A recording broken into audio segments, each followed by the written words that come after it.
दोस्तों अगर इस वीडियो के एंड में आप लोगों ने नोटिस किया होगा, उसमें लिखा था शक्तिमान नहीं बुद्धिमान बने और कृपया ऐसे जानलेवा स्टंट न करें। और ये जो लिखा गया था ना, ये जो शेयर की गई थी इन्फॉर्मेशन, ये जो पुलिस जो उपायुक्त हैं गोमती नगर लखनऊ के, उनके द्वारा शेयर की गई।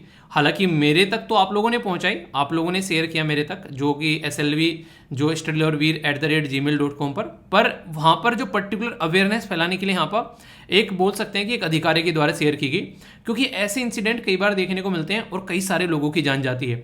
आप लोगों ने अक्सर देखा होगा जब जिम में जाते हैं कई सारे लोग, और वहाँ पे अगर वो ऐसा जिम है जहाँ पर लड़कियाँ भी आती हैं, तो वहाँ पर कई बार लोग जो है वो ताव में आते हैं, उल्टी सीधी हरकतें करते हुए पाए जाते हैं, और कई सारे लोग जो हैं इसकी वजह से अपनी बॉडी में कई सारे फ्रैक्चर लेकर भी वापस आते हैं। तो हमेशा अपनी कैपेसिटी समझो यार, किस तरीके चीज़ों को लेकर चलना है। आप लोगों को पता होना चाहिए कि आप लोगों की कैपेबिलिटी कितनी है, और उसको अगर इंप्रूव भी करना है तो आराम आराम से करना है। ये नहीं कि किसी ने चढ़ा दिया और पेड़ पर चढ़ गए, झाड़ पर चढ़ गए और फिर मुंदे मुंह गिरे, ठीक है। यानी यूक्रेन नहीं बनना है, ठीक है। यूरोप ने चढ़ा चढ़ गया और रशिया ने उसको लतिया दिया, तो वो वाली हरकतें नहीं होनी चाहिए जिंदगी में। हमेशा आप लोगों को कैलकुलेटेड रिस्क लेना है। ऐसे नहीं पानी में जाके कूदो, तुमको तो तैरना आता है, कहीं भी कूदा दो इस इंसान को, ठीक है। पता चला वहां पर बड़ी बड़ी मगरमच्छ है, उसमें तैर लो, कहां पर तैरोगे, वो चपड़ जाएंगे कच्चा, ठीक है।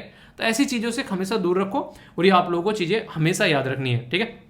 डिस्कशन काफी शानदार रहेगा आज का इंपॉर्टेंट न्यूज एनालिसिस, जिसमें हम लोग द हिंदू, इंडियन एक्सप्रेस और अलग अलग न्यूज़पेपर की आर्टिकल कवर करने वाले हैं। बहुत ही उम्दा रहने वाला है। जब बोल रहा हूं तो इसका मतलब इसके पीछे कुछ ना कुछ रियलिटी है। पूरा सुनिएगा एंड तक, आप लोगों को समझ में आ जाएगा मैंने क्यों बोला कि बहुत ही उम्दा रहने वाला है। टकटकी लगाकर देखना, बहुत सारे क्वेश्चन रहेंगे और अच्छे से एंजॉय करोगे, तभी आप लोग उनके आंसर दे पाओगे। और इसी के साथ में करंट और स्टैटिक का बड़ा ही शानदार आप लोगों को ये मिक्सचर जो है, इसके साथ में क्वेश्चन का, और इसके साथ में आप लोगों को क्वेश्चन मिलेंगे आंसर राइटिंग के लिए, और वो आप लोगों को टेलीग्राम पर। एक बच्चा कह रहा है कि सर आपने तो रियलिटी में SLVpedia को SLVpedia बना दिया, विकीपीडिया बना दिया। उस पर बहुत सारी चीज़ें शेयर की जा रही हैं। SLVpedia जो टेलीग्राम चैनल है, वो सारी वो चीज़ें हैं जो कि आप लोग आराम से कहीं भी घूमते फिरते अपना एंजॉय कर सकते हो अपनी पढ़ाई को। आप लोगों के पास में बस मोबाइल होना चाहिए, आराम से आप लोगों के लिए वहाँ पर सारी चीज़ें प्रोवाइड कराई जा रही हैं, ताकि आप लोग उसको अच्छे से अपनी स्टडी के लिए यूटिलाइज कर सकें। तो उसको आप लोग जरूर ज्वाइन कीजिए। लिंक आप लोगों को मिल जाएगा StudyLoverVeer टेलीग्राम चैनल पर भी, और सब जगह आप लोगों के लिए यहाँ पर डाल देता हूँ वीडियो के नीचे भी। और जब भी आप लोग SLVpedia पर जाएंगे तो यहाँ पर सारी चीज़ें डाल रखी है बेसिकली जो भी आप लोगों के लिए इंपॉर्टेंट है। और 40,000 मेंबर जुड़ गए यहाँ पर कुछ ही महीनों के अंदर, तो आप लोग सोच सकते हैं उनको फायदा हो रहा है इसलिए सब जुड़ गए, तो आप लोग भी इसका फायदा उठा सकते हैं। और आंसर राइटिंग ग्रुप में जाकर आप लोग आंसर राइटिंग भी कर सकते हैं, वहाँ पर डेली 2 क्वेश्चन पोस्ट करता हूँ। तो ये थी बेसिक इन्फॉर्मेशन। अब आज का डिस्कशन आगे बढ़ाते हैं, अच्छे से एंजॉय कीजिएगा। वीडियो के एंड में देखेंगे आज के SLV कमांडो कौन है, जिनके द्वारा शानदार तरीके से आंसर दिए गए। तो इनका नाम है नितिन, बहुत ही अच्छे से आंसर दिए गए, वोकैबलरी। और आज का जो इंपॉर्टेंट टॉपिक होगा वो होगा जो हिल फोर्ट्स ऑफ राजस्थान, तो इसके बारे में जानेंगे, जो कि काफी इंपॉर्टेंट है हिस्ट्री और कल्चर के पॉइंट ऑफ व्यू से भी। न्यूज एनालिसिस में कई सारे इंपॉर्टेंट टॉपिक आप लोगों के होंगे, उसको भी अच्छे से एंजॉय कीजिएगा। वीडियो बहुत ही प्रोडक्टिव रहेगी। एक बच्चा कह रहा है सर ये ना बोलो वीडियो लेंथी रहेगी, ये बोलो प्रोडक्टिव रहेगी। जी हाँ, वीडियो बहुत प्रोडक्टिव रहेगी, तो एक एक पॉइंट जो है वो आप लोगों को एंजॉय करते हुए आगे बढ़ना है, ठीक है। आप लोगों ने बड़ा ही एक शानदार सा शेर सुना होगा, कभी किसी को मुकम्मल जहां नहीं मिलता, किसी को जमी तो किसी को आसमान नहीं मिलता। ये क्या अजब है, सब अपने आप में गुम है, जहां जबा मिली वहां हम जबा नहीं मिलता।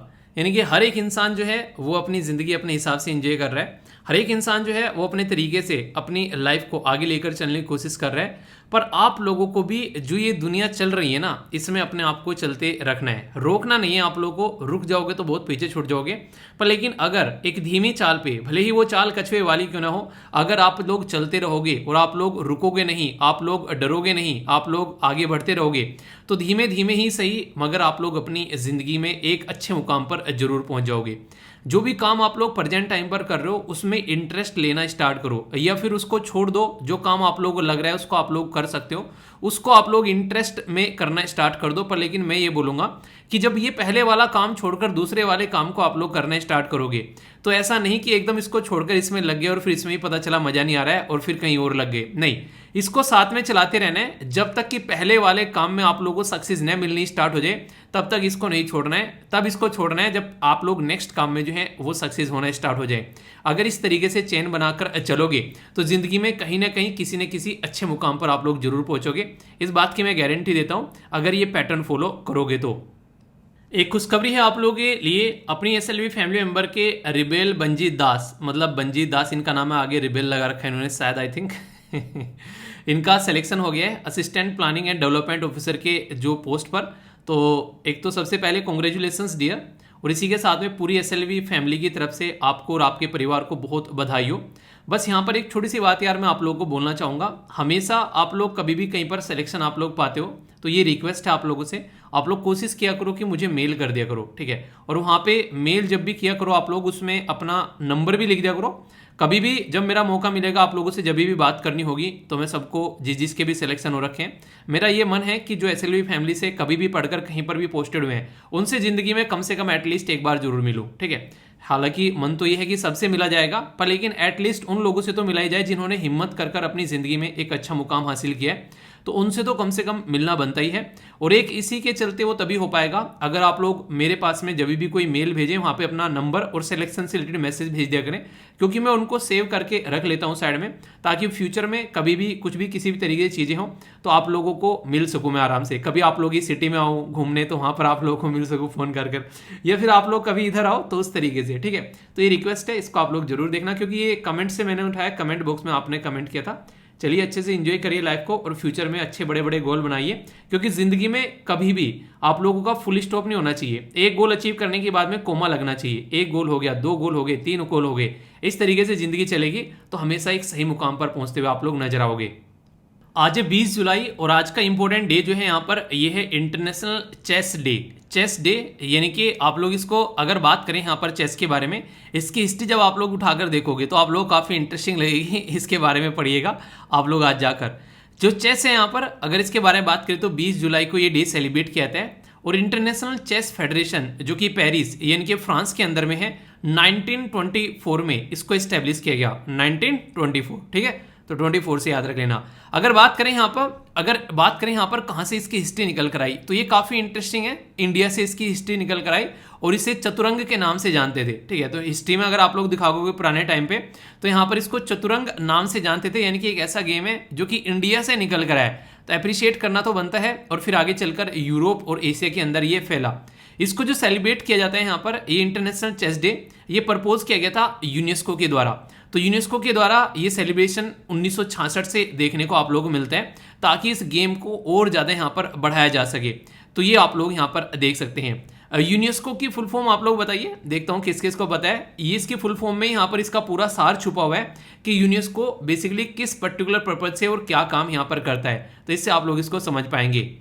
महात्मा गांधी जी के द्वारा एथिक्स से रिलेटेड यहाँ पर ये कोटेशन है, और डायरेक्ट एथिक्स का क्वेश्चन भी आप लोगों से बन सकता है। बात की जा रही है we must become the change we want to see, यानी कि जो भी चेंज आप लोग दुनिया में देखना चाहते हैं वो सबसे पहले आप लोग अपने अंदर लाइए। और ये महात्मा गांधी जी ने बड़ी बखूबी फॉलो भी किया है। आप लोगों को मैंने स्टोरी सुनाई थी एक बार, याद होगी आप लोगों को, कि एक औरत आती है महात्मा गांधी जी के पास में और बोलती है कि मेरा बच्चा गुड़ बहुत खाता है, इसका गुड़ छुड़वा दो। तो महात्मा गांधी जी बोलते हैं कि एक हफ्ते बाद आना। तो एक हफ्ते बाद फिर वो औरत आती है अपने बच्चे को लेकर। तो महात्मा गांधी जी बड़े ही सिंपल स्वभाव में बोलते हैं कि बेटा गुड़ मत खाया करो। औरत बोलती है बड़े अजीब आदमी है यार, ये बात तो आप पहले बोल सकते थे। महात्मा गांधी जी ने बोला कि पहले मैं भी गुड़ खाता था, मैंने अब खाना छोड़ दिया है, ठीक है। तो इस तरीके से आप लोग समझ सकते हैं। तो जिंदगी में कोई भी हैबिट, अपनी आदत आप लोग चेंज कर सकते हैं और अपनी जिंदगी में उसको आप लोग अचीव कर सकते हैं। और अगर कुछ भी लिखने के लिए आए चेंज के बारे में तो आप लोग यहाँ पर उसको मेंशन कर सकते हैं, और एथिक्स से रिलेटेड भी आप लोग इसको कनेक्ट करके देख सकते हैं। ये क्वेश्चन है आप लोगों के सामने। इस क्वेश्चन में से मैं आप लोगों से 2 क्वेश्चन पूछूंगा। फ्रीडम ऑफ प्रेस जो है वो संविधान में कहाँ पर आप लोगों को आर्टिकल में आप लोगों को देखने को मिलती है, जहां से निकाल कर लाते हैं। 19 का 1 का ए, 19 का 1 का बी, 19 का 2 का ए, 19 का 2 का बी। एक तो पहले ये क्वेश्चन आप लोगों को बताना है। दूसरा, अगर रिस्ट्रिक्शन लगानी है, यानी कि आप लोगों ने कई बार सुना होगा कि यहाँ पर रिस्ट्रिक्शन लगा दी जाती है कि कई बार कई सारी जो फ्रीडम है उनके ऊपर में, तो वो रिस्ट्रिक्शन किस पर्टिकुलर आर्टिकल से निकाल कर लेकर आते हैं। अगर प्रेस पर ही रिस्ट्रिक्शन लगानी है, प्रेस की फ्रीडम पर, तो कहाँ से उसको निकाल कर लेकर आएंगे। तो ये 2 क्वेश्चन के आंसर आप लोगों को देने, और जो कि कईयों बार एग्जाम में पूछे जा चुके हैं। तो ये एक तरीके से इंपॉर्टेंट क्वेश्चन है, अटेम्प्ट कीजिएगा। मैं एक्सपेक्ट कर रहा हूँ कि इसका आंसर आप लोग जरूर दोगे अच्छे से। दोस्तों, क्या आप लोगों को पता है कि हम लोग इस धरती पर किस लिए जिंदा है? हम लोग इस धरती पर इसलिए जिंदा है क्योंकि यहाँ पर वातावरण है। अगर धरती पर वातावरण नहीं होगा तो इंसान जो है वो जीवित नहीं रहेगा। यहाँ पर एक प्रॉपर सिस्टम के थ्रू आप लोगों को यहाँ पर हवा, पानी, हवा का प्रेशर, रोशनी, सूरज की, ये सारी चीज़ देखने को मिलती हैं। इसलिए यहाँ पर इंसान जो है वो जीवित रह पाता है। पर लेकिन इंसानों ने जैसी जैसी हरकतें यहाँ पर कर दी है, अब कहीं ना कहीं उन चीज़ों को प्रोटेक्ट करने की जरूरत हो गई है, जिन चीज़ों की वजह से यहाँ पर इंसान जो है वो आज की डेट में पैदा हो पाता है और यहाँ पर जिंदा रह पाता है। मतलब कहने का ये हो गया कि जिस इन्वायरमेंट की वजह से इस धरती पर जीवन पॉसिबल हो पाया है। अब तक हम लोग ये नहीं खोज पाए कि और भी किसी ग्रह पर जीवन है क्या, पर लेकिन पृथ्वी पर जीवन है। तो पृथ्वी पर जीवन एक प्रॉपर इन्वायरमेंट की वजह से यहाँ पर हो पाया, यानी कि हम लोग इसलिए हैं क्योंकि यहाँ पर एक अच्छा इन्वायरमेंट है। पर लेकिन सोचो उसी इन्वायरमेंट को हम लोग को प्रोटेक्ट करना पड़ रहा है जिस इन्वायरमेंट की वजह से हम लोग हैं, इतना नुकसान हम लोगों ने चीज़ों को पहुंचा दिया है। ये बिल्कुल ऐसे ही है कि हम लोग औरतों को सेव कर रहे हैं, उन्हीं औरतों को जिन औरतों के पेट से हम लोग निकल कर आते हैं, हम लोग उनके एक तरीके से आप लोग बोल सकते हैं उनकी बॉडी में से निकल कर आते हैं, हमारी माँ जो होती है, हमारी मम्मी जो होती हैं। और आज की डेट में इतने सारे आप लोगों को सोसाइटी में रेप के केसेस देखने को मिलते हैं कि उसी औरत को हम लोग को प्रोटेक्ट करना पड़ रहा है। तो ये सोचने में भी एक बड़ी एक तरीके से घृणा आती है कि इंसान जो है वो किस डायरेक्शन में चलता हुआ जा रहा है। कई सारी वीडियोस आप लोगों ने देखी होगी, अक्सर मैं इसके ऊपर जो वीडियोस डालता हूँ तो वो अवेयरनेस के लिए है, ताकि आप लोग आसपास अवेयर रह सकें और इन चीज़ों से बच सकें। इंपॉर्टेंट आर्टिकल है, काफ़ी डिटेल में डिस्कस करने वाला हूँ बैकग्राउंड इन्फॉर्मेशन के साथ में, और फोकस रहेगा यहाँ पर दो राज्य पर, एक है केरला और दूसरा आप लोगों को ऊपर देखने को मिलेगा कर्नाटका। केरला और कर्नाटका, फिलहाल अभी केरला में न्यूज़ में है, पहले कर्नाटका में न्यूज़ था, पर लेकिन टॉपिक जो है वो बिल्कुल सेम है। क्या है समझते हैं। बात की जा रही है इको सेंसिटिव जोन के बारे में। सेंसिटिव क्या इश्यू होता है, मतलब इसको टच मत कर देना। जैसे हमारे देश में रिलीजन के नाम पर सेंसिटिविटी रहती है, यार इसको टच मत कर देना वरना दंगे फसाद हो जाएंगे। ऐसे ही इन्वायरमेंट भी जब काफ़ी ज़्यादा फ्रजाइल हो जाता है, फ्रजाइल मतलब उसकी हम लोगों ने खस्ता हालत कर दी है, तो इस तरीके से यहाँ पर एक पर्टिकुलर एरिया बना दिया गया है ताकि यहाँ पर कोई ऐसी हरकतें न कर सके कि कल को चलकर इससे ज़्यादा और दिक्कतें देखने को मिल सके।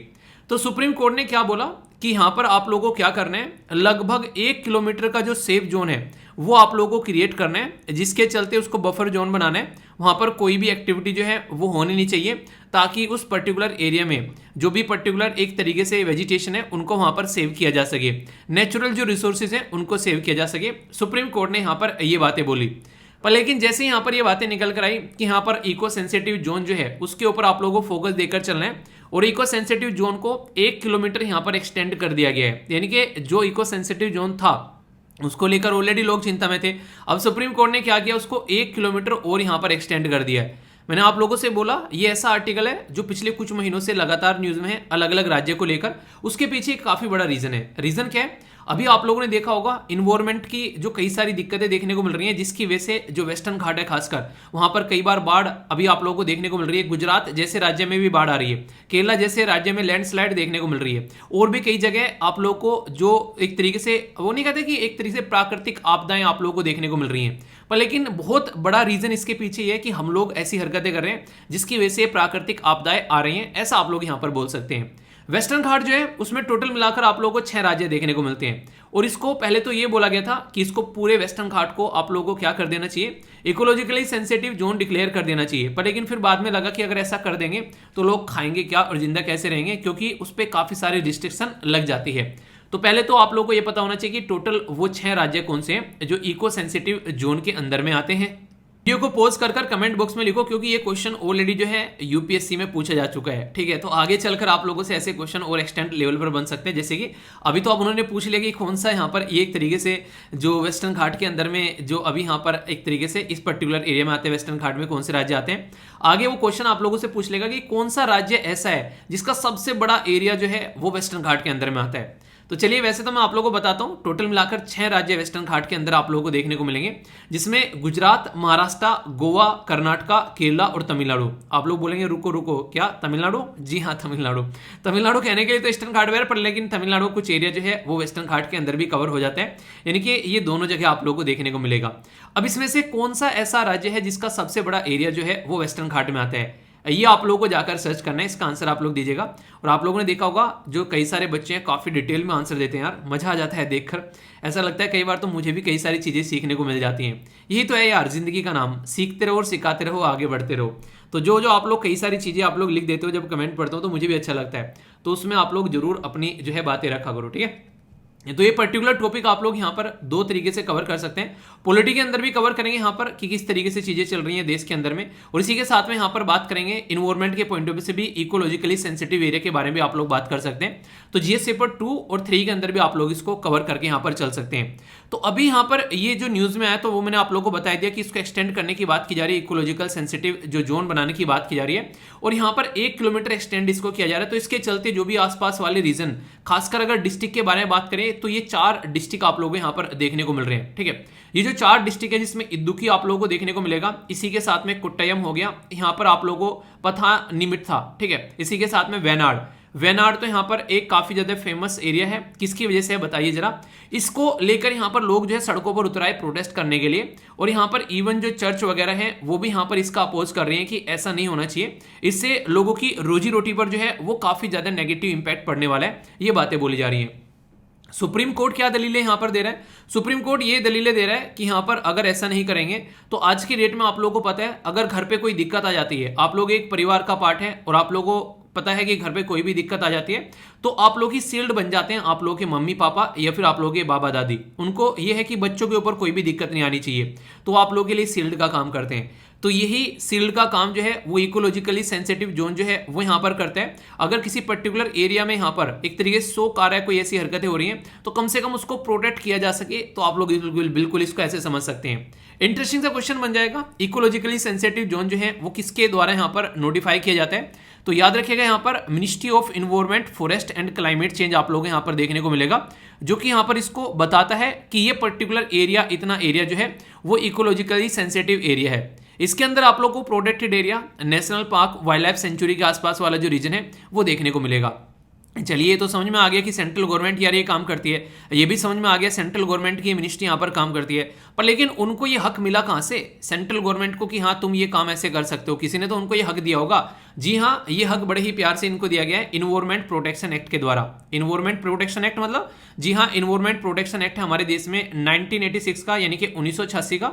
ये इनको अधिकार देता है कि आप लोग इकोलॉजिकली सेंसिटिव जोन जो है वो डिक्लेयर कर सकते हैं। ठीक है, और इकोलॉजिकली सेंसिटिव जोन जो है ये लगभग 10 किलोमीटर तक जा सकता है, यानी कि अप टू द 10 किलोमीटर तक यहाँ पर इसको अराउंड द प्रोटेक्टेड एरिया, मान लीजिए कोई वाइल्ड लाइफ सेंचुरी है उसके आसपास में 10 किलोमीटर तक यहाँ पर इसको डिक्लेयर किया जा सकता है। तो इसके चलते जितना ये ज्यादा होगा उतना ही लोकल एरिया के जो लोग हैं उनके ऊपर रिस्ट्रिक्शन लगेगी, और कई तरीके की रिस्ट्रिक्शन उनके ऊपर लग जाती है। जैसे मैंने आप लोगों को बताया, यहाँ पर अगर इस तरीके का जोन कोई क्रिएट कर देते हैं तो यहाँ पर एक तरीके से बोल सकते हैं वहां पर कोई इंडस्ट्री नहीं लगा सकता है। ठीक है, किसी भी तरीके से सरफेस के नीचे से वाटर नहीं निकाल पाएगा। ठीक है, बहुत सारे ऐसे इश्यूज आप लोगों को वहां पर देखने को मिलेंगे जिसकी वजह से यहाँ से दिक्कतें निकल कर आती है। तो कई सारे राज्य जो खासकर वेस्टर्न घाट में, या फिर आप लोग बोल सकते हैं मेनली तो वेस्टर्न घाट में ही प्रॉब्लम रहती है, पर लेकिन ये एक ऐसा एरिया है कि लोगों पर जब रिस्ट्रिक्शन लगती है तो किसी भी एरिया का अगर कोई इंसान होगा वो ये चाहेगा कि ये रिस्ट्रिक्शन जो है वो मेरे ऊपर न लगे, यानी कि एक तरीके से यहाँ पर हम लोग अच्छे से अपना काम कर सकें।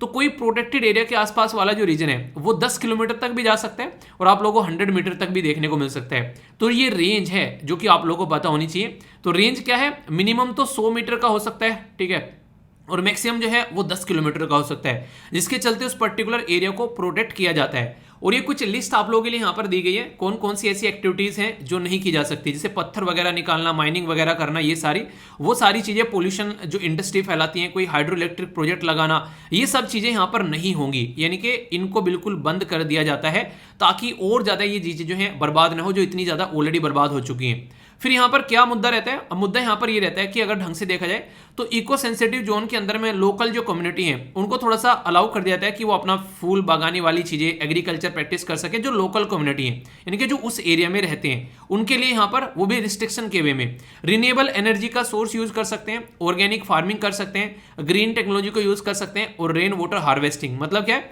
कि आप लोग जो है यहाँ पर जो बारिश का पानी आता है उसको भी आप लोग इकट्ठा करके यहाँ पर यूज कर सकते हो, हार्वेस्ट कर सकते हो। तो ये चीजें आप लोगों को देखने को मिलेगी। तो इंपॉर्टेंट यार चीजें यहाँ पर ये हो गई, बिना अगर सीधे सीधे बात करूं मैं यहाँ पर कि जो इन्वायरमेंट को नुकसान न पहुंचाए, वो तो सुप्रीम कोर्ट बोल रहा है कि तुम मजे कर लो, ये काम आप लोग कर सकते हो। जो चीजें इन्वायरमेंट को नुकसान पहुंचाएगी वो काम आप लोगों को यहाँ पर नहीं करने, सीधी सीधी बात आप लोगों को यहाँ देखने को मिलेगी, क्योंकि अगर वो काम किए जाएंगे तो फिर काफी बड़ी दिक्कतें यहाँ पर निकलकर आनी स्टार्ट हो जाएगी। ठीक है, अभी मैं आप लोगों से बात कर रहा हूं किस एरिया के बारे में? मैंने अभी आप लोगों से बात की वेस्टर्न घाट के बारे में।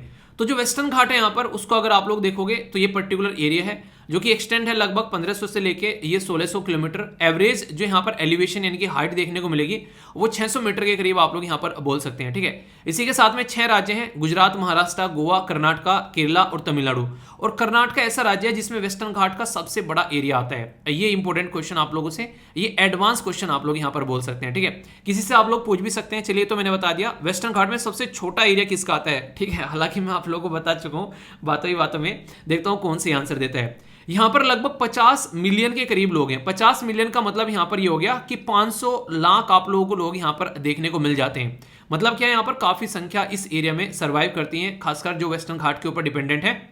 500 लाख जो मैंने लिख दिया, इसका मतलब क्या हो गया, इसका मतलब सीधा सीधा ही हो गया 5 करोड़ लोग जो हैं वो इस पर्टिकुलर एरिया में यहाँ पर रहते हैं। ठीक है, तो ये आप लोग देखते हैं, ये खासकर मानसून का काफी इंपैक्ट रहते हैं यहाँ पर। और इसी के साथ में 7% के करीब जो ओरिजिनल फॉरेस्ट कवर आप लोगों को देखने को मिलेगा। और यहाँ पर ये बायोडायवर्सिटी हॉट स्पॉट भी इसको बोला जाता है। ठीक है, तो ये काफी एक इंपॉर्टेंट एरिया होता है। वेस्टर्न घाट भी ऐसा नहीं कि सीधा सीधा बोल दिया वेस्टर्न घाट हो गया, इसको भी डिवीजन किया गया, जैसे नॉर्थ वेस्टर्न घाट हो गया, ठीक है, सेंट्रल वेस्टर्न घाट हो गया, नीलगिरी वाला रीजन हो गया, और फिर इसको सदर्न वेस्टर्न घाट। तो आप लोगों से अगर पूछ ले कि इंक्रीजिंग या नॉर्थ से साउथ या फिर साउथ से नॉर्थ की कैटेगरी में लगाना है कि सबसे पहले कौन आता है, सीधी बात है नॉर्थ नॉर्थ में आएगा, ठीक है, साउथ साउथ में आएगा, और सेंटर सेंटर में आएगा। बस आप लोगों को याद रखना है कि नीलगिरी कहां पर आ रहा है, तो नीलगिरी जो है वो सेंटर और साउथ के बीच में है। तो इस तरीके से आप लोग यहां पर याद रख सकते हैं। ठीक है, यानी कि अगर मैं बोलूं यहां पर, तो आप लोग इसको शॉर्ट फॉर्म में बना सकते हैं NC, इसी के साथ में NS। ठीक है, तो यहां पर NCS को बीच में एक N यहां पर आ गया, 2 N एक साथ में तो आएगा नहीं, तो जो नीलगिरी वाला N है वो यहां पर आ गया।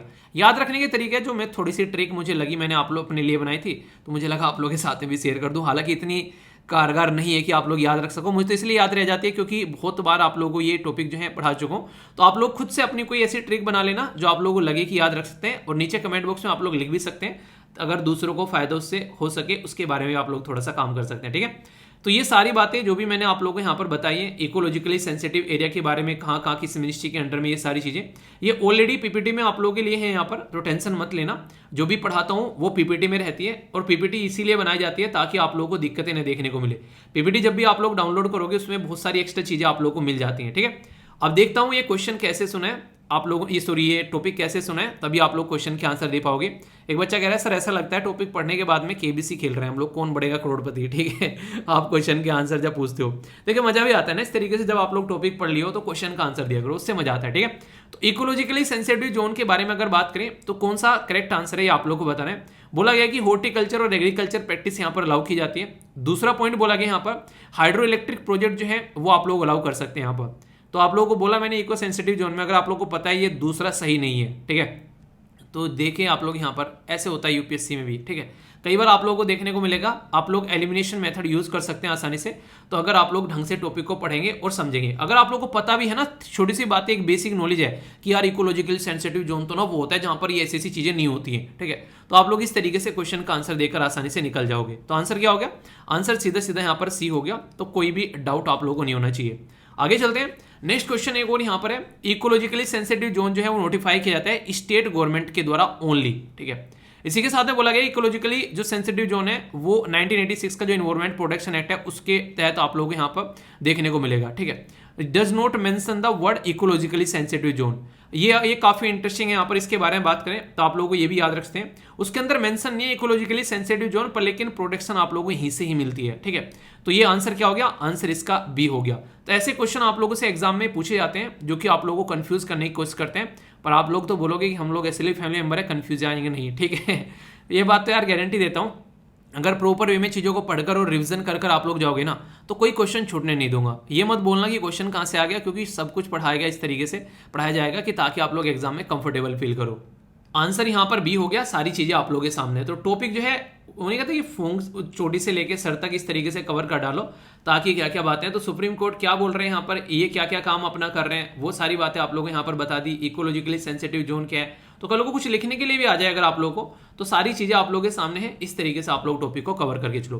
फीडबैक जरूर दिया करो, लाइक या डिसलाइक कर आप लोग बता सकते हैं। वीडियो को 1 सेकंड लगती है, इसमें कंजूसी मत बरता करो। ठीक है, तो अगर इसको भी कंजूसी बरतोगे तो क्या मतलब, फीडबैक तो मांगनी चाहिए ना इंसान को कि एक बार पढ़ा दिया टॉपिक की, क्या आप लोगों को लगा ये टॉपिक के बारे में, कहीं डाउट हो तो कमेंट बॉक्स में बता दिया करो कि सर यहाँ पर डाउट है। ठीक है, डिजास्टर एक ऐसा शब्द है जो कि सुनकर बड़ा ही ऐसा लगता है भय पता नहीं क्या हो गया होगा, और नॉर्मली अभी आप लोग कई जगह देखने को मिला, जैसे आसाम में आप लोगों को डिजास्टर देखने को मिला, जिसकी वजह से वहां पर काफी लार्ज स्केल पर कई सारे लोगों की जान भी गई। डिजास्टर यानी कि मोटे मोटे तौर पर हिंदी में बोले तो आपदा, एक ऐसी आपदा जो कि लोगों को अस्त व्यस्त कर दे इधर उधर, उसकी वजह से लोग काफी ज्यादा परेशान हो जाए। तो उसी के बारे में यहाँ पर बात करूंगा। Global platform for disaster risk reduction 2022 challenge क्या क्या है इसके चलते और वे फॉरवर्ड क्या है, तो एक अच्छा सा क्वेश्चन भी आप लोगों को यहाँ से बन जाएगा। अगर एग्जामिनेशन में आंसर राइटिंग के लिए यहाँ पर आ जाए तो ये कैसा टॉपिक है, इसमें मेंस में तो क्वेश्चन बन ही सकता है, इवन आप लोगों से प्रीलिम्स के अंदर भी यहाँ पर क्वेश्चन पूछा जा चुका है। इन्हीं सब चीज़ों से रिलेटेड यहाँ पर आप लोगों से ऑलरेडी 2016 में यूपीएससी क्वेश्चन पूछ चुकी है, तो इससे आप लोग अंदाजा लगा सकते हैं कि टॉपिक की इंपॉर्टेंस क्या है। एक और बात यहाँ पर, ये टॉपिक कवर कराने के बाद में एक एक्स्ट्रा टॉपिक मैं आप लोगों को कवर कराऊंगा, जो कि आप लोगों का थोड़ा रिविजन भी हो जाएगा, क्योंकि वो टॉपिक भी यहाँ पर इससे मिलता जुलता है। पूरा डिजास्टर के बारे में बेसिक इन्फॉर्मेशन जो है वो उसके अंदर आप लोगों को देखने को मिल जाएगी। क्यों? क्योंकि इस तरीके से डिजास्टर की जो सिचुएशन देखने को मिल रही है उसके चलते वहाँ पर क्वेश्चन आप लोगों के लिए जरूर बन सकता है। पहले इस टॉपिक को देखते हैं। बात की जा रही है यूपीएससी प्रीलिम्स जीएस पेपर 3 में डिजास्टर मैनेजमेंट का प्रॉपर एक टॉपिक है आप लोगों का, जो कि आप लोगों को कवर करके जाना चाहिए।